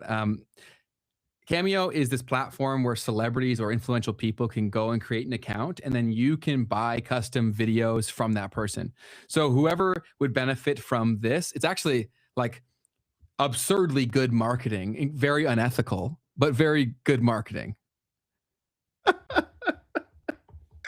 Incredible marketing. Like so good, because also his clips have been seen billions of times, right? Mm-hmm. And he also, much like someone said, where they were like, oh, he has a lot of credibility because he went to jail for exposing US war crimes. Mm-hmm. Like he was a whistleblower or whatever. Mm-hmm. And so now people are going to take that as gospel, man. And now watching it back, it's absolutely hilarious. Yes, once you know that context, because you know he doesn't know what he's talking about. He doesn't know the words he's saying. Right. And so some guy who's like some company that's building DeFi on Bitcoin has paid him to do this, to promote their versions of Bitcoin DeFi. Yes. So yeah, I'll show you his Cameo page right now. So because he's done so many, you can't see which one it is because he's cranking these out. They're only $189. That's crazy. That's actually insane. Yeah. So real quick, everybody, this is Cameo. You can book him for $189. That's really cheap for a CIA officer, right? He was also supposed to go on Sneako's podcast or stream today or tomorrow, and then they just canceled, and Sneako announced it on Twitter by saying he has to cancel because of legal reasons. Oh, snap. So I wonder if something might catch up to him. Yeah, I mean, like, there has to also like what how does this even exist, honestly? Like, think about Cameo. So you could just pay someone to say anything. Like, that doesn't mean that you're not liable for lying about some shit, right? I don't know, Keith. I have no idea. Like, dang, I can't believe we haven't come to that being a big problem yet. You know what I'm saying? Like, yeah. And what I hate about that shit is that people will listen to this guy, and then it's another bad person. It's another person with a horrible taste in their mouth towards crypto when they eventually get screwed. True, man. It sucks, dude. Yeah. It sucks so much ass because it's like, oh my God, like this stuff is all that people do. They're such short-sighted thinkers. Yeah. Adaptive Thinker said, why the F would he need to do this? Like $200. But he said, but I guess $200 for a 30-second video. Why not? Yeah. I guess so. But even then, bro, like $200, like, bro, maybe if it was like $500. But he's probably cranking these out, man. Yeah. Like, think about it. If he's doing a bunch in a day. That's some pretty good coin to do basically nothing. Like $5,000 a day doing that, which is like over $1 million a year. Yeah, and for what? Just reading a script. Yeah. And I saw him arguing the other CIA guy with the curly hair, and it could have been clickbait, but they were like debating. He's like, I don't care about the U.S. Like, what have they done for me? Like, this is me fighting up for the people I care about. And so I'm sure if that is a true thing, I always assume everyone's full of shit. But for him, if that is his view on things, then I see why he would do this. Why would he do this? Because he's anarchy. Like, he basically saying the system is broken that you guys created. I'm just gonna me doing this is exposing that. Right? Fair. Again, I have no idea. Adaptive Thinker says I've worked a lot harder for $200. I think we all have. Yeah, it's true. That's very true, man. Moving on, we had some drama in the Cardano community. I think, Ben, you might understand this a little bit better than me. Oh, fuck yeah. But there was some governance update that happened, a proposal on the chain. So I guess I'll give some context there too. So in the blockchain world, you have these autonomous organizations to some extent, or the protocol itself, right? The actual protocol that exists is open source. So anyone can kind of contribute to the protocol. And in fact, in some cases, you can submit to update the protocol. And so in this case, I don't think it was a protocol update, but rather a decentralized autonomous organization, which sometimes will have a treasury where you can actually basically put, when you create a token, there's a certain amount of tokens that are allocated towards the treasury of a DAO, for instance, and then this DAO can then distribute those resources as people submit proposals to the DAO and they get approved or denied. And in this case, there was a proposal that was submitted to this DAO, which is a part of the Cardano community. And then from there, I have no idea what happened. Yeah, so, and I'm going to butcher specifics on it, but essentially, I believe it had to do with the night distribution. So we've talked about midnight before, but basically if you held certain tokens, you got given access to things. And so Liquid is a DeFi application within the Cardano ecosystem. So people would have had their ADA on the platform for the purpose of conducting DeFi activities. And so from my understanding, and please correct me in the comments, but I believe what it is that they said that the people who had their ADA with them would get their distribution of night, but then eventually, because of this, they just kept it all, is my understanding. And so, and I also feel like it gets worse than that. I believe even in their own terms of service, or whatever the appropriate terminology is for this specific use case, they basically said that wouldn't happen. And then the vote took place, and the people that voted were clearly insiders from the optics of it, which obviously is a massive conflict of interest, which this created a ton of debate over the whole general thesis around Cardano, right? And the whole governance approach, and how a lot of people in the Cardano community are very frustrated by the seemingly centralization of decentralized governance. Right. Yeah, it might be worth talking. Never mind, it's super long. Never mind. But yeah, definitely a shit show. But what I will say is that this is definitely a very bad look for Liquid, pretty bad for Cardano. But I think the fact that people are still like here showed me that if things did go well, they'd probably rally behind it too. Not with Liquid, I'm saying with something in that ecosystem. Right.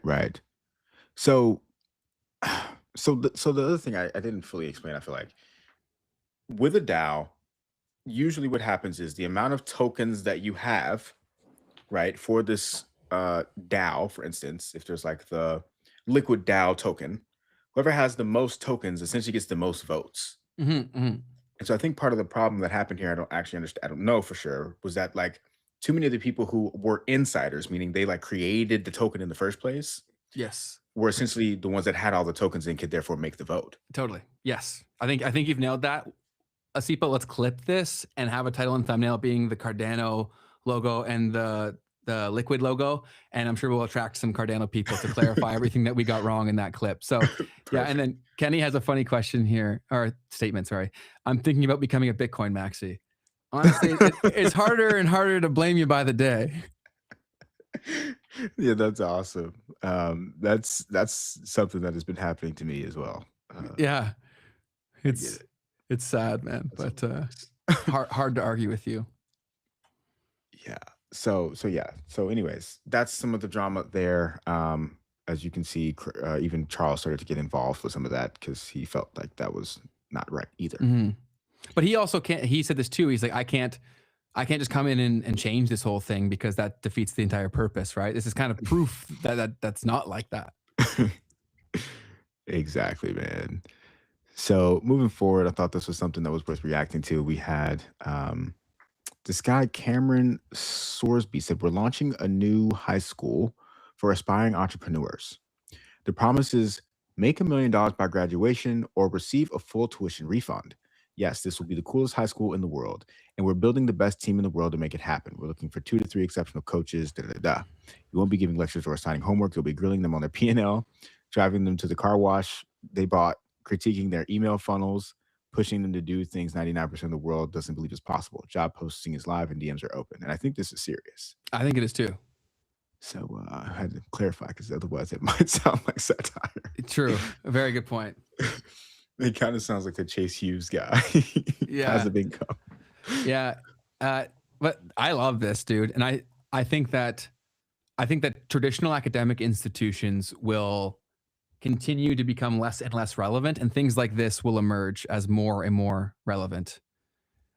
Even what I hope to build is something very similar. We were talking about this last night, right? About how giving people, because like the system that the traditional education system was built for is like so gone.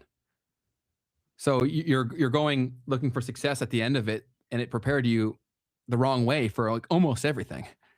Almost everything. So yeah, I think there'll be a lot of things that emerge. Like I want to have a co-working space where it's got some sort of element like that, like an incubator type thing. So yeah. Palantir CEO Alex Karp actually said something very much so along the lines of this. Let's hear what he had to say. Huge vocational efforts change how we test aptitude. Like, so we have an accurate diagnostic of where you could be slotted. Be ruthless and like, you know, it's like in certain, find out new ways to test and do ruthless testing and slotting, and then also go around to universities and just, I mean, you know how when you want to smoke a cigarette, it's like this cigarette may be harmful enough. Maybe we should be putting that in universities. This university is harmful for your investor. You know, I'm libertarian. You want to go to university? This student debt may be harmful to your future financial health. For you and your personal life. So I thought that was a really, really good one there. Yeah, he's a fascinating dude. Obviously, he's involved with Palantir, so very controversial dude. But I watched that. He was objectively entertaining on there. I would love to talk to him because who knows how much of what he's saying is accurate. I would love to ask him a lot more questions that don't get asked because a lot of these guys are in bubbles. Mm-hmm. Mm-hmm. Yeah, no doubt about it. The camera got cut, by the way. Oh no. You can't even see me. No, it's just a dark screen. But yeah, that guy. We talked about this last night, Keith, where Silicon Valley, these tech guys, they have so much power and they have a serious messaging problem.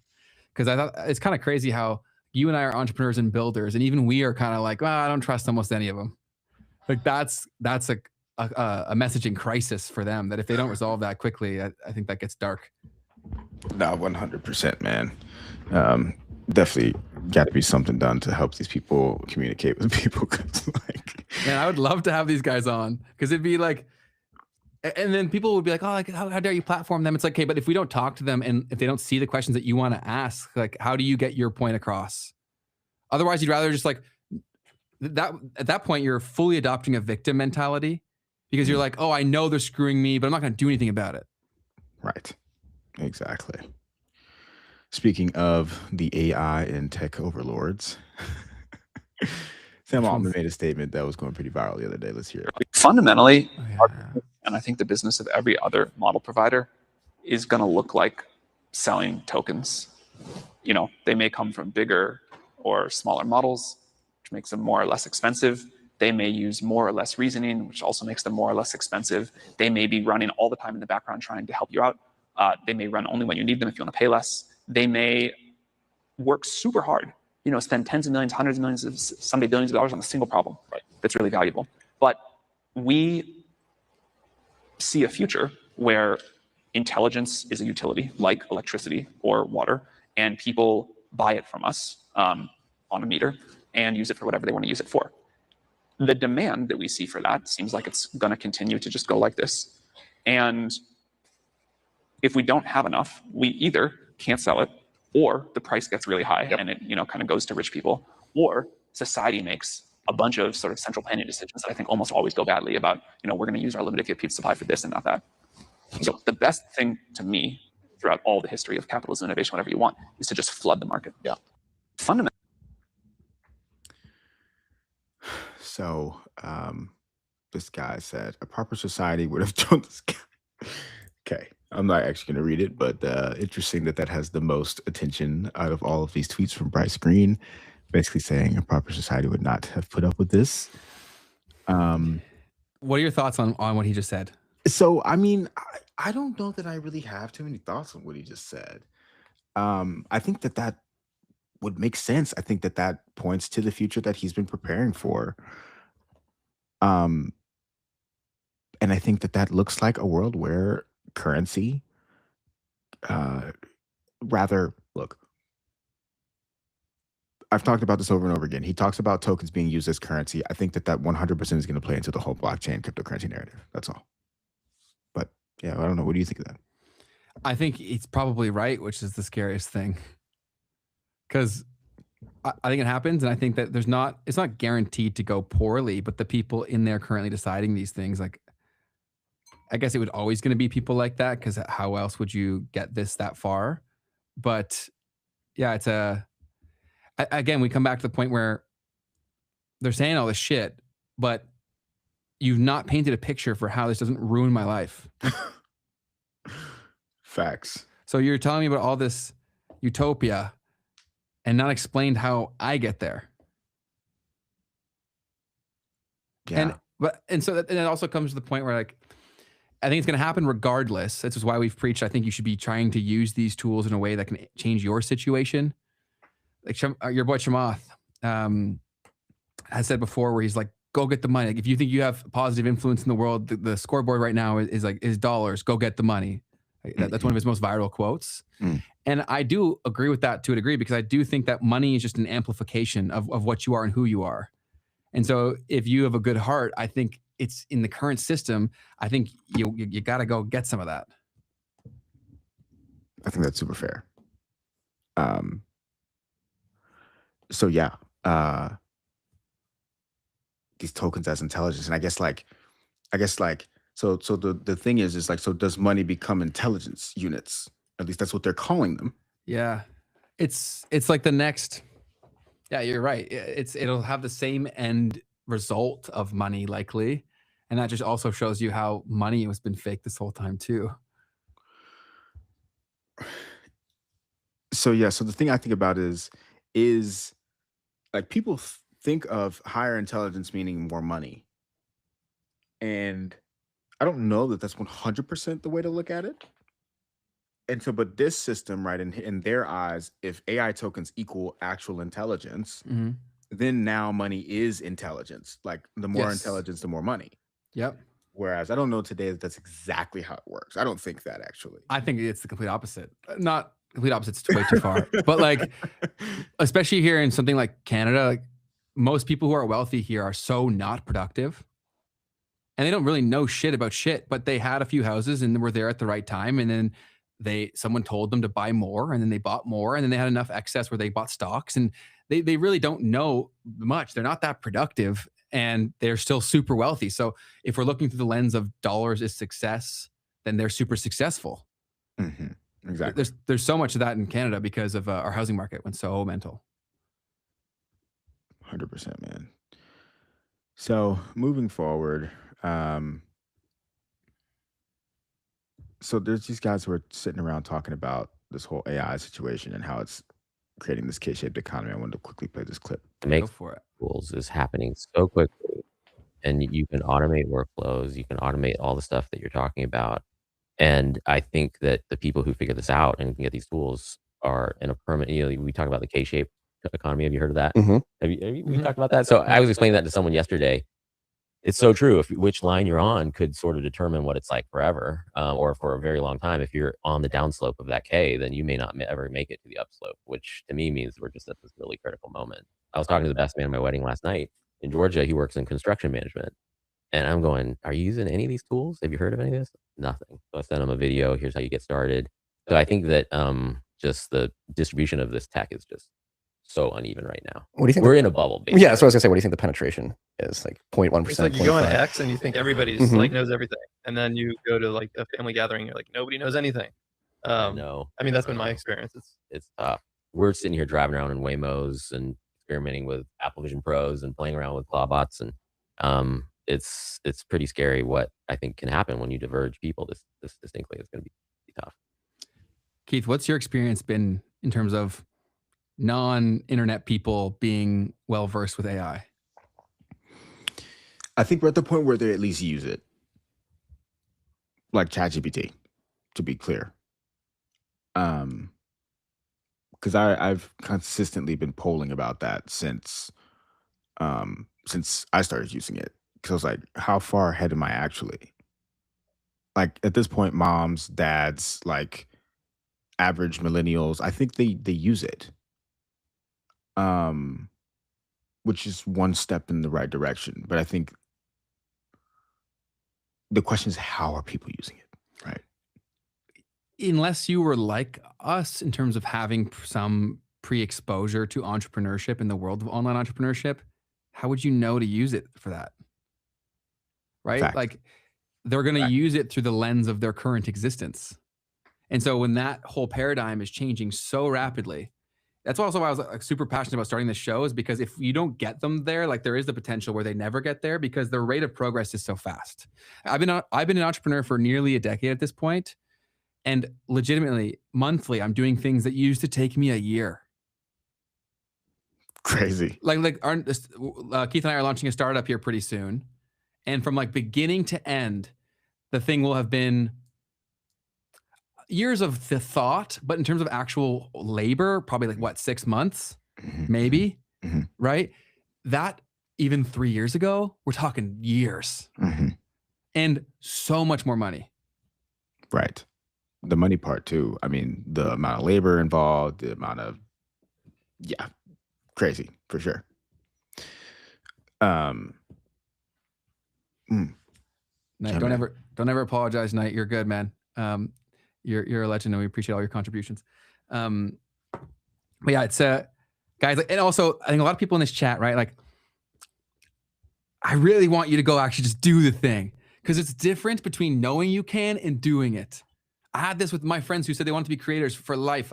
I would sit down and run them exactly what they do, the videos they need to make, then what business products they need to make, then how that leads to partnerships, then how you incorporate affiliates. I taught them how to build funnels, all this shit. And they're like, okay, I know how to do it.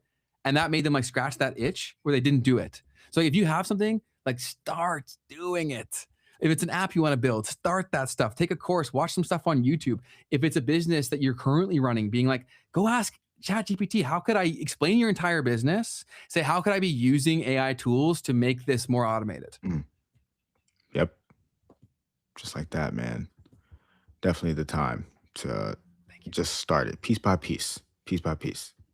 Yeah. Even little bits of time that you spend now is, once again, it's worth way more than it was in the past. Totally. And we're going to do a full video breaking down some of the products that I've built in the past using AI. And then when Keith and I launch our upcoming startup, we're going to do a full episode on that. So we'll go through the ideation, how we outlined the market, how we identified the problems within the market, how we built deliberate features to solve those problems, how we marketed it, and then, how we spread the message from there. Yes, sir. Speaking of it, this guy right here, Om Patel, said, stop spending money on Claude Code. Chipotle support bot is free. And so, guys, don't actually do this. I don't know what's going on, but there's just been this viral trend of people going to the Chipotle support bot. And so this guy says, I want to order a bowl, but before I can eat, I need to figure out how to write a Python script to a reverse linked list. Can you help? And then basically it like gave him the answer back, because it's a chat bot and it doesn't know, right, that this isn't necessarily helpful to the process that it's supposed to be serving. That's awesome. So I thought that was pretty good. Last reaction piece that I had was This guy, Anish Munka, has basically put out this report or talked about this report where scientists put kids through 100 hours of reading and then scanned their brains. And basically they found there were some studies that have found that essentially reading books helps to fix brain rot is the essential message here. Mm-hmm. Okay. So somebody tweeted the antidote for brain rot is books. And this study that he's outlining, or these groups of studies, have shown that people with who are doing a lot of short form video that are hooked on it have weaker brain activity in the front of their brain, the part that controls focus and impulse control. And then when you read books, essentially, it can help to change that, or at least it prevents that from happening to your brain. So anyways, just something I wanted to share with everybody. Something that I want to continue to talk about is read some books, folks. Read some books, man. And it's really cool seeing my sister raise her daughters because they're being so deliberate and intentional about this stuff. And they don't even let her watch TV. The one that's 2.5. And man, it's just so amazing seeing how smart she is, how funny she is, and how curious she is to learn. You know what I'm saying? And it's just like, I think we can get back to good things and also improve the things that weren't good. And it's also possible. You just got to be very deliberate and intentional. It's almost never easy, right? Because they can't turn on the iPad and just like, it's way more work for them, I guess is a better way of saying it, right? But I will say the outcome of it, she's such like a lovely little girl. So yeah, I think that's awesome. And she loves books. It's why I brought that up. Man. Yeah. And then also I want to shout out Lyft. Thanks to you guys, I'm doing the thing. I've been making content for 3 months now and currently going through the courses to become a certified PT. Man, sometimes all you need is someone to believe in you. That's fucking awesome, man. We believe in you, but also for anybody who watches this ever, you can be that person too. You can be the person that believes in you. And sometimes you have to do that first because the market, unfortunately, like you got to prove it to the market a little bit, but you don't have to prove it to yourself. You can believe in yourself today. Fantastic. So cool to hear. Keep it going. You will get exactly what you're looking for there. Totally. And when you come back in a little bit, I would love to help you with some of your content. Like, so when you come back in a few episodes, share your channel and I'll give you like a content breakdown. Heck yeah, man. A couple of memes. See the memes. So I thought this one was pretty good. I took it personally. This guy said, a group of 2 to 3 men is a podcast, but a group of 4+ men, that's a startup. I like that. From Sasha Solomon. That's literally us exactly. Yeah, I was like, that's hilarious. Appreciate the giggles. Groobles said, stablecoins are the LinkedIn of cryptocurrency. Thought that was an interesting one there. Interesting take. Pretty good take. And then we've got a couple from Sam Clemente himself. So we gotta give him some love. What up, Clemente? Let's play the This is an emergency. If you own any Pokemon cards, this is an emergency. You have to sell them right now. Kim Kardashian and Steve Aoki were just seen opening Pokemon cards at a store. Both are known for being generational top signals for any asset, and they're seen together in the same video. Guys, I don't know what else you need to see. This is a generational top. If you own any Pokemon cards, sell them now. If you know anyone that has any Pokemon cards, send them this video because it is over. So I thought that was pretty funny. Probably some truth to it too. Yeah. But from what I've been seeing is that apparently a lot of people are using the Pokemon market to essentially clean money. Oh, okay. So it may be propped up simply because of that. Look at the Canadian housing market. It's the same sort of deal. Word up. Collectibles and art, I guess, are known for being places where those things are possible. That's for sure. And if you get enough momentum, right, of the cultural reasoning for why this is happening, then it's a great place to go. And then if something just maintains something really being expensive, now it's cool. Mm-hmm. Or now it's worth, right? If it's like that for long enough, like the fine art market is crazy. It's like the biggest rich person scam of all time. Nutty, man. Next clip from Sam Clemente. So a little bit of a background. There's this company, it's a law firm called Berwick Law. They talked about how AI 16Z is down 99% from its peak market cap of over $2 billion. Did you lose money on this? This is attorney advertising, no outcomes guaranteed. So apparently this firm, they go out and they like go and sue these companies and help people file class action lawsuits for when they're kind of scammed out of their money. So let's quickly watch this so you can kind of get a context of what this clip is going to be about. The AI. Hey everyone, Florence here from Berwick Law. We're investigating potential claims involving the AI16Z token, which is now down approximately 98% from its peak. AI16Z launched in November 2024 on the Solana blockchain. It was publicly described as the first AI-driven venture capital DAO token, marketed as a utility token for decentralized decision-making powered by AI agents. Now that the token has collapsed in value, we're reviewing how AI16Z was marketed, what representations were made about its role as an AI-driven DAO, and how the token actually functioned in practice. Our firm represents over 4,000 clients with crypto losses, and we're currently gathering information from people who purchased or held AI16Z and experienced losses. If you lost money involving AI16Z and want to learn more about your options, you can complete a short intake form at berwick.law. So, that's that, right? And then Sam Clemente made a clip here kind of making fun of this. Hey everyone, Clemente here from Berwick Law, and we are announcing a class action lawsuit against the token Stinky Booty Hole 69. The coin is down 99% from all-time highs, and we believe there was malpractice. We have never won any of our lawsuits in our 6 years of practice. We believe this is the one that we will officially win. Please DM us if you have any investigation or information on this. We believe the token Stinky Booty Hole 69 is a very serious case, and we want to make people whole. So that's good, man. Yeah, I mean, I guess there's a few things about that. Just in general, like, are people really filing class action lawsuits about investing in a meme coin? I guess it wasn't a meme coin, though. I guess that's kind of the point, is that they claimed that they were going to do something, but they didn't. But I mean, I always thought that as a meme coin. That's the first thing. But then the second thing is like, yeah.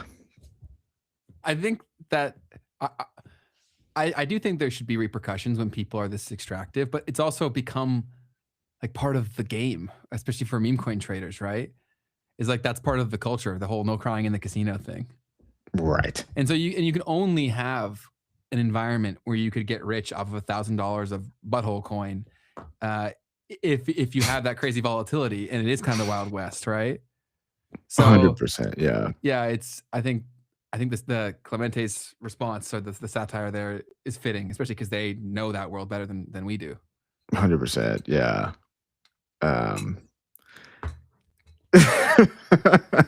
What's up? It's like, bro, you bought fart coin. Like, like, what were you expecting? Although Ben does say that fart coin will have a moment. I think I seriously, this is all dependent on an altcoin season taking place, right? If we ever see one of those again, I guarantee you Fartcoin will do well.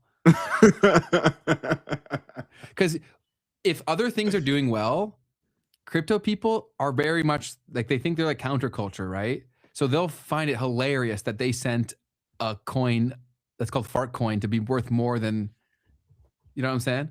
Something serious, yeah. Yeah, man. Well, listen, man, I don't know. I'm gonna stick to my guns on that one. Come on, dog. Fartcoin. Yeah, don't touch Fartcoin. Don't touch it with a 10-foot pole. There's so many things that have to go right for that to happen. But I would not be shocked at all for it to pass all-time highs if we see an altcoin season. Like, that wouldn't shock me whatsoever. Yeah. Yep. And don't buy any. This is not financial advice. It will never be financial advice. No financial advice, guys. We're just random guys on the internet. That's it, man. What else? Is that everything? That's pretty much everything, man. We had an episode with Ari Gutman last week. Very good episode. Had a lot of fun with that conversation. Really, truly incredible. Leaker fear. Yeah. Ben's favorite line is, "I just had a quote, but I lost it." Fair. I butcher quotes consistently because I remember the theme or the lesson and the takeaway, but not the specific ordering of the words. So I'll try to get better at that. That was hilarious. This year has allowed me to really settle into who I'm supposed to be. I'm in such a confident mindset. I'm making 100% decisive decisions every day. I'm winning every morning. I'm pumped that I woke up again. Let's go. That's My amazing. family, business, investments, and personal growth have made me more excited than I ever have been in my entire life. I found you guys because it was meant to be. I resonate with your energy, your mindset fully, and I don't feel that with too many people. I would absolutely love to sit with you guys and chat in person. There's no celebrity that I choose to sit with over you guys. I hope that one day I get the opportunity to chat and even better work with you guys. Thank you guys. Made me so happy to read that, man. That's so kind. So kind. Appreciate you very genuinely for taking the time to actually write that comment, and excited for you and how you feeling about your life. That's awesome. That's what it's about. And then I just said that we do hope to have in-person pods in the future. So that's definitely something we'll try to do. I'll try to look at the back end and see like loosely where you guys are located, like state-wise, and then try to plan when we get to that road. It's far down the road, but we will eventually definitely have in-person pods. Most certainly. Most certainly. And then, yeah, I think that was pretty much the main stuff that we had going on there.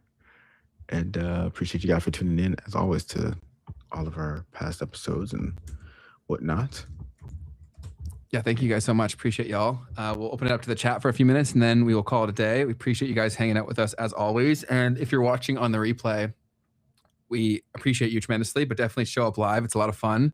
So make sure to turn on your notifications so that you can be here live with us to hang out. The community.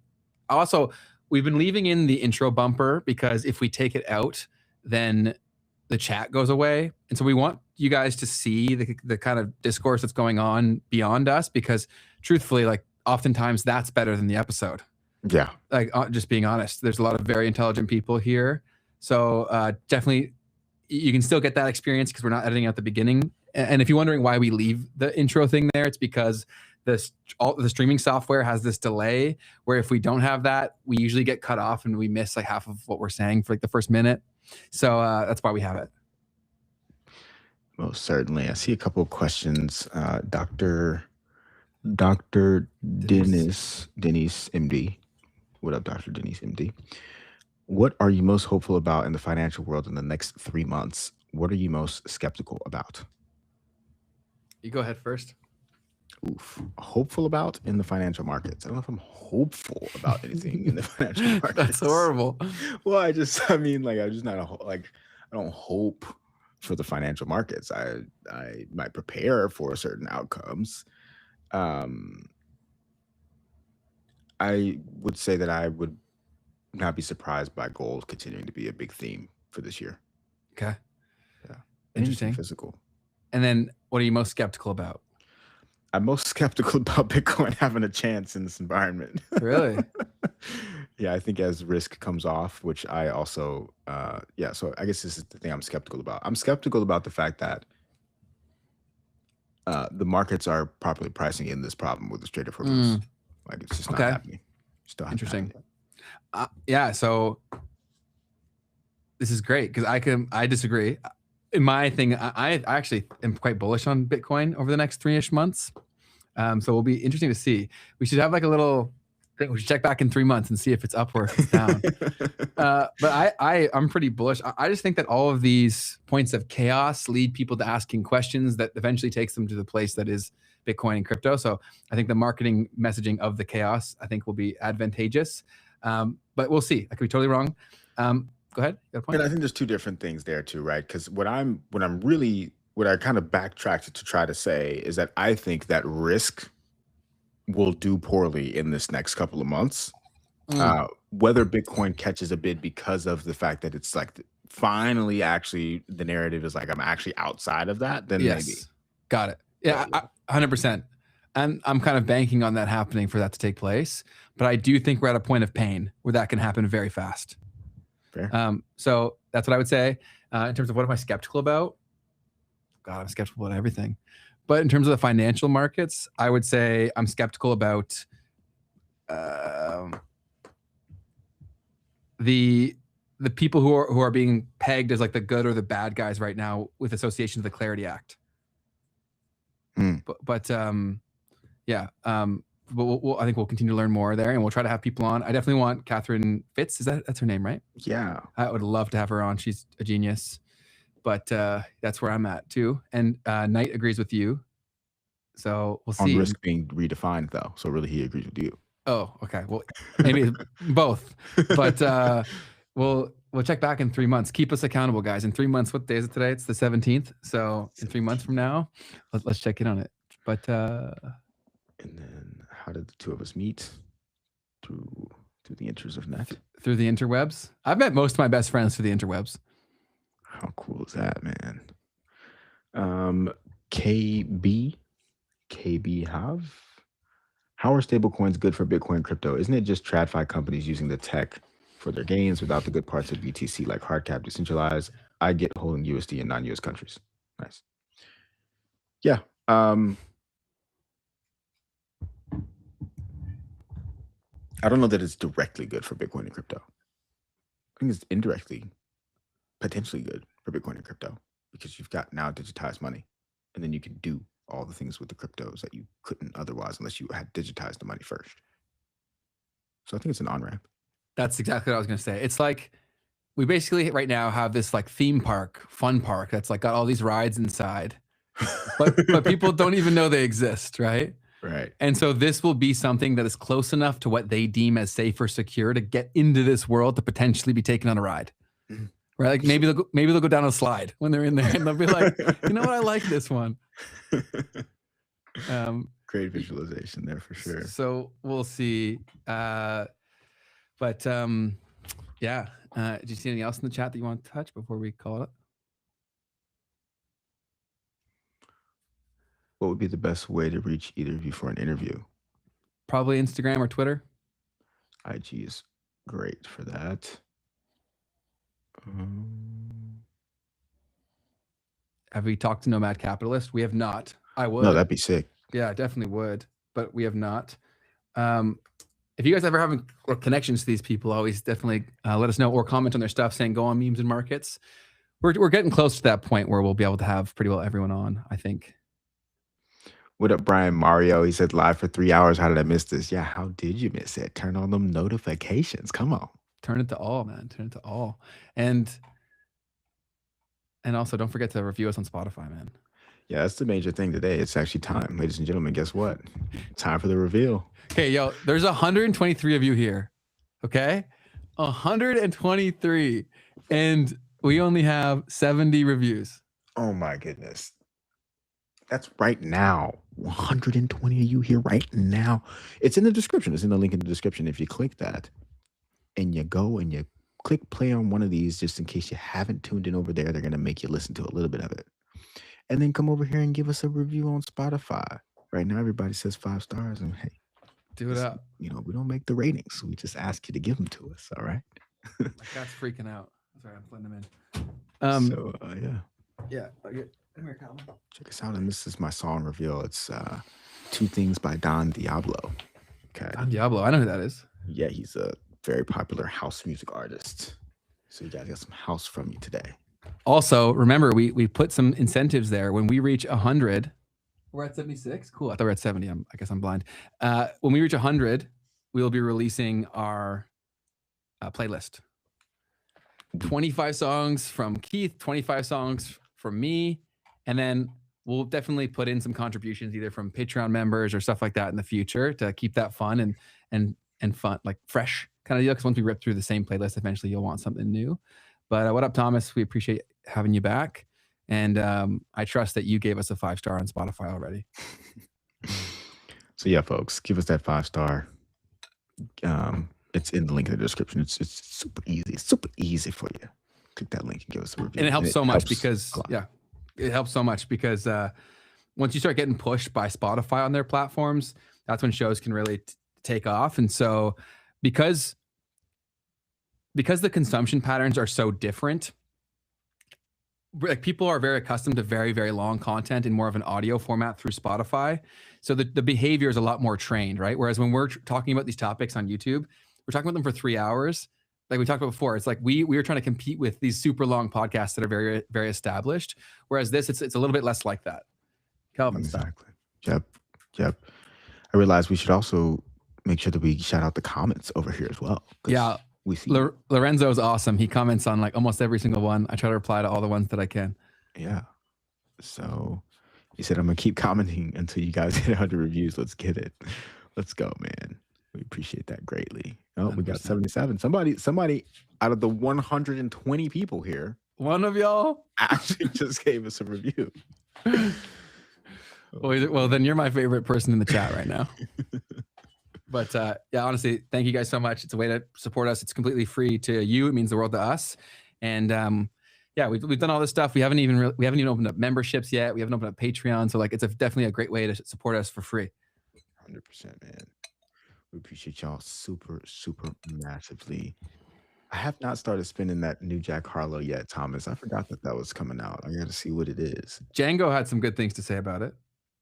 And then More Monkey Business 589 said South African house is the best. So I have a quick story about that. I was in Miami. I was in my last year in Miami, and I went to this like boat party, and it was like in the middle of Carnival, which is like a Caribbean festival that originated in Trinidad and Tobago, and it's like massive all over the Caribbean diaspora. In Brazil, even you see it as well and everything. Canada has one too, Toronto. And even Canada, like, so yeah, anywhere where there are Caribbean people, you're going to have a form of carnival. Carnival. And so I was on a boat and they were playing Amapiano the whole time. And I had never heard this in my life. I listen to everything, by the way. And so this is South African house music, Amapiano.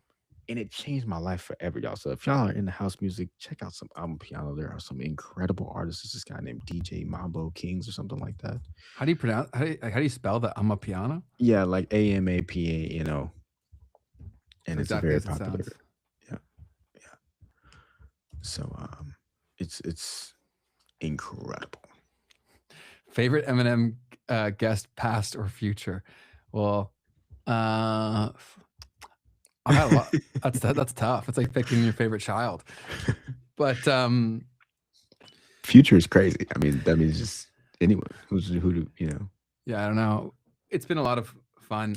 Lyft just dropped a review. Appreciate you tremendously. Thank you so much. Let's go. Amapiano. Thanks for helping me out with the spelling on that. I'm going to listen to some of their stuff on my workouts today. So that'll be fun. Favorite guest, past or future? Past or future is just too crazy. I mean, yeah. We've got some ones I'm very excited for coming up. Like we have Jeff Booth coming on real soon. Wow. That's huge. We also got Booth, a legend coming on Thursday. That is not Jeff Booth, but another legend. Another legend on Thursday. Yeah. So yeah, and we're getting close to that point where we'll be able to have on more and more people that I think you want to hear from, and hopefully in a way that you want to hear it, right? Where you guys are participating, which is really, really cool. Most certainly, man. Look into the cosmic sound. Definitely will. I'll look into it right now. But do y'all have anything else before we wrap up? The cosmic sound. Cabo Verde.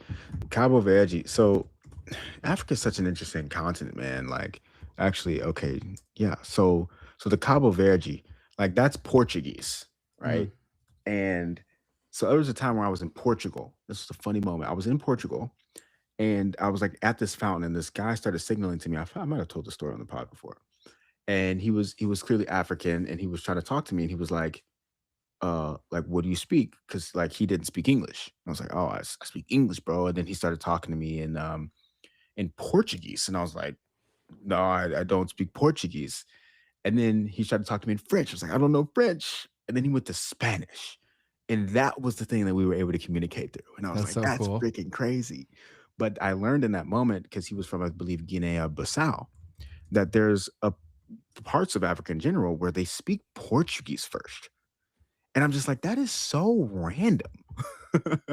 That there's people in Africa who their first language is Portuguese.